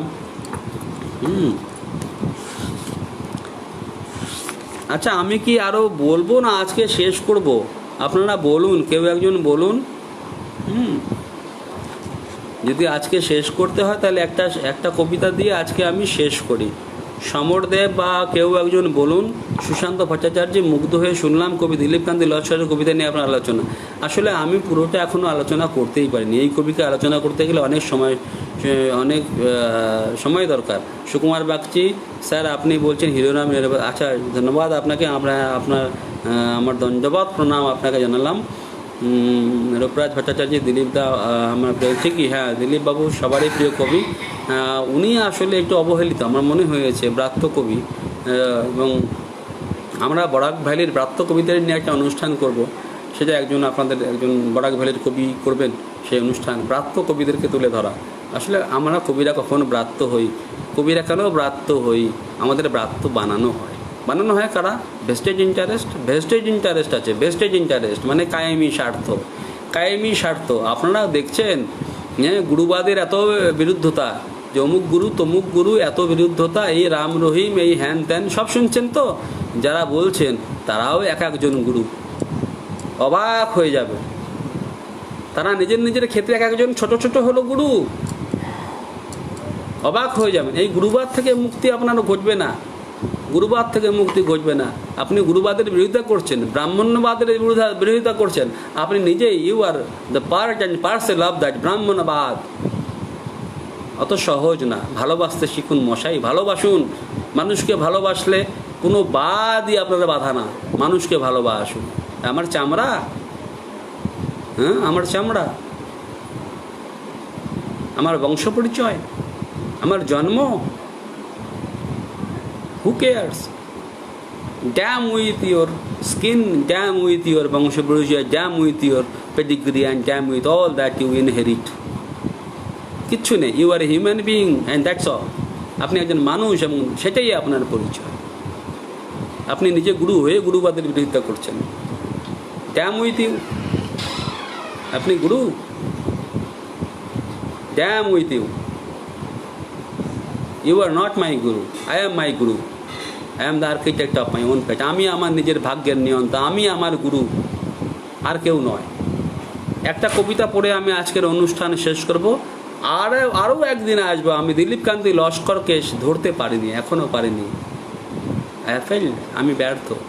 আমি আরও একদিন আসবো, আজকে নয়। একটা শেষ কবিতা করব, আশ্রয় নামের একটা কবিতা। নিজেই নিজের কোলে মাথা রেখে শুই, নিজেই নিজের কোলে মাথা রেখে শুই, নিজেই নিজের কাছে ভিক্ষে চাই সামান্য মমতা, নিজেই নিজের জিভে শুকনো ঠোঁট চাটি, আত্মরতি দিয়ে লেখি প্রেমের কবিতা। দেখুন কি অদ্ভুত কবিতা, 4টে লাইন মাত্র। নিজেই নিজের কোলে মাথা রেখে শুই, কার কোলে কে মাথা রাখছে, নিজেই নিজের কোলে মাথা রেখে শুই। নিজেই নিজের কাছে ভিক্ষে চাই সামান্য মমতা। কে কাকে মমতা করবে, কে কাকে মায়া করবে, কে কাকে ভালোবাসবে? না, আমি নিজের কাছেই মমতা ভিক্ষা করছি। নিজেই নিজের জিভে শুকনো ঠোঁট চাটি, শুকনো ঠোঁট, নিজের শুকনো ঠোঁট নিজেই চাটছি, নিজে নিজেকে ভালোবাসছি, নিজের কাছে নিজে ভালোবাসা প্রত্যাশা করছি, আর কারো কাছে না। আত্মরতি দিয়ে লিখি প্রেমের কবিতা। আমি যে প্রেমের কবিতা লিখছি তার উপকরণ কি? আত্মরতি, নিজেকে ভালোবাসা। নিজেকে ভালোবাসা, নিজেকে ভালোবাসা মানে কি? নিজের অস্তিত্বকে ভালোবাসা। নিজের অস্তিত্বকে ভালোবাসা কি মানে কি? নিজের ভূমিখণ্ড যার উপরে আমি দাঁড়িয়ে আছি তাকে ভালোবাসা। সেটার মানে কি? নিজের মাকে ভালোবাসা। সেটার মানে কি? মাতৃভূমিকে ভালোবাসা। সেটার মানে কি? তার উপরে কিছু আছে? মাতৃভূমি, মাতৃদুগ্ধ, মায়ের দুধ। আমাদের কারো মনে নেই মায়ের দুধের স্বাদ। মনে আছে কি? নেই। মনে করতে চেষ্টা করুন মায়ের দুধের স্বাদ। এই ঋণ কিন্তু চোকাতেই হবে। আজকে এখানে শেষ করছি। আরও একদিন আসবো দিলীপ কান্তি লস্করকে নিয়ে, কারণ উনি একজন পিতৃপুরুষ। আমি পিতার মতো শ্রদ্ধা করি ওনাকে, শুধু বরাকের না, উনি সমগ্র বাঙালি জাতির একজন পিতৃপুরুষ এবং একজন আমি বলবো একজন প্রবাদ প্রতিম লেজেন্ডারি ফিগার। যারা তথাকথিত legendary figure, forget about them. ব্রাত্য, যারা ব্রাত্য তাদের কথা বলছি আমি। অনেকেই লেজেন্ড হয়ে গেছেন, ভাগ্য তাদের সহায়ক হয়েছে। ভাগ্য আপনার সহায় নাও হতে পারে, আমার নাও হতে পারে। আমিও একটা খুব ছোট্ট কলেজে চাকরি করি, ভাগ্য আমার সহায় হয়নি। আমাকে অনেকে হেলাফেলা করে, মাড়িয়ে দিয়ে চলে যায়। অনেক অবহেলা, অনেক ইতরা আমি সহ্য করেছি, কিন্তু তাতে কি যায় আসে? কি যায় আসে? সমরদেব, কবি সমরদেব, ঔপন্যাসিক সমরদেব, যাকে নিয়ে আলোচনা করেন গায়ত্রী চক্রবর্তী স্ত্রীভাগ, তিনি অবহেলিত। তার কথা কেউ জানে না, তার কথা কেউ আলোচনা করে না। কি যায় আসে? মহাকাল আপনাকে মনে রাখবে, একদম আমি বলে দিচ্ছি, মহাকাল মনে রাখবে। আমি যদি কিছু এক লাইনও লিখে থাকি, মহাকাল মনে রাখবে। আর যদি কিছু লিখে নাই রেখে থাকতে পারি, মনে রাখবে না? কি যায় আসে? Nothing, nothing. আমি কিচ্ছু মনে করি না তার জন্য। আমি একটা কাজ করব, নিজের কথা বলছি না। আমি এত সেলফিশ মানুষ না, নিজেকে তুলে ধরার না। আমি ব্রাত্য কবিদেরকে আলোচনা করব, ব্রাত্য কবিদের তুলে ধরব।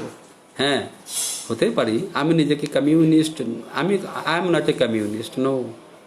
আমি কমিউনিস্ট না, কিন্তু আমি স্পষ্টই ঘোষণা করব না, আমি কমিউনিস্ট না। কিন্তু আমি ব্রাত্য মানুষের সঙ্গে, আমি অসহায় দুর্বল মানুষের সঙ্গে, তাদের সঙ্গে থাকতে পছন্দ করি, তাদের সঙ্গে আমি তাদের জীবন যাপন করতে ভালোবাসি। আমি নিজেকে ওইরকম একটা অভিধা দিয়ে কি করব? কি লাভ আছে অভিধা দিয়ে নিজেকে ওইভাবে একটা প্রমাণ করতে? I am no Ho Chi Minh, I am no Mao Tsetung, I am nothing. I am a layman, আমি একজন লেম্যান, সাধারণ মানুষ। I am no poet, I am nothing. I am no Basab Roy, I am no Sushanta Paul, no. আমি কিছু না। আমাকে আপনারা মনে রাখলেও পারবেন, নাও রাখতে পারবেন, কিচ্ছু না। ভুলে যান, কোনো ব্যাপার না। আমি জানি যে আমি ভুলে যান, কিচ্ছু না। কিন্তু দিলীপ কান্তি লস্করকে মনে রাখুন, এবং সেই সব কবিদের মনে রাখুন যারা তাদের রক্তবিন্দু দিয়েছে তাদেরকে। আচ্ছা, নমস্কার। আজকে এখানে শেষ করছি। নমস্কার। ভালো থাকবেন সবাই। করোনাকালে আপনারা ভালো থাকুন। নমস্কার।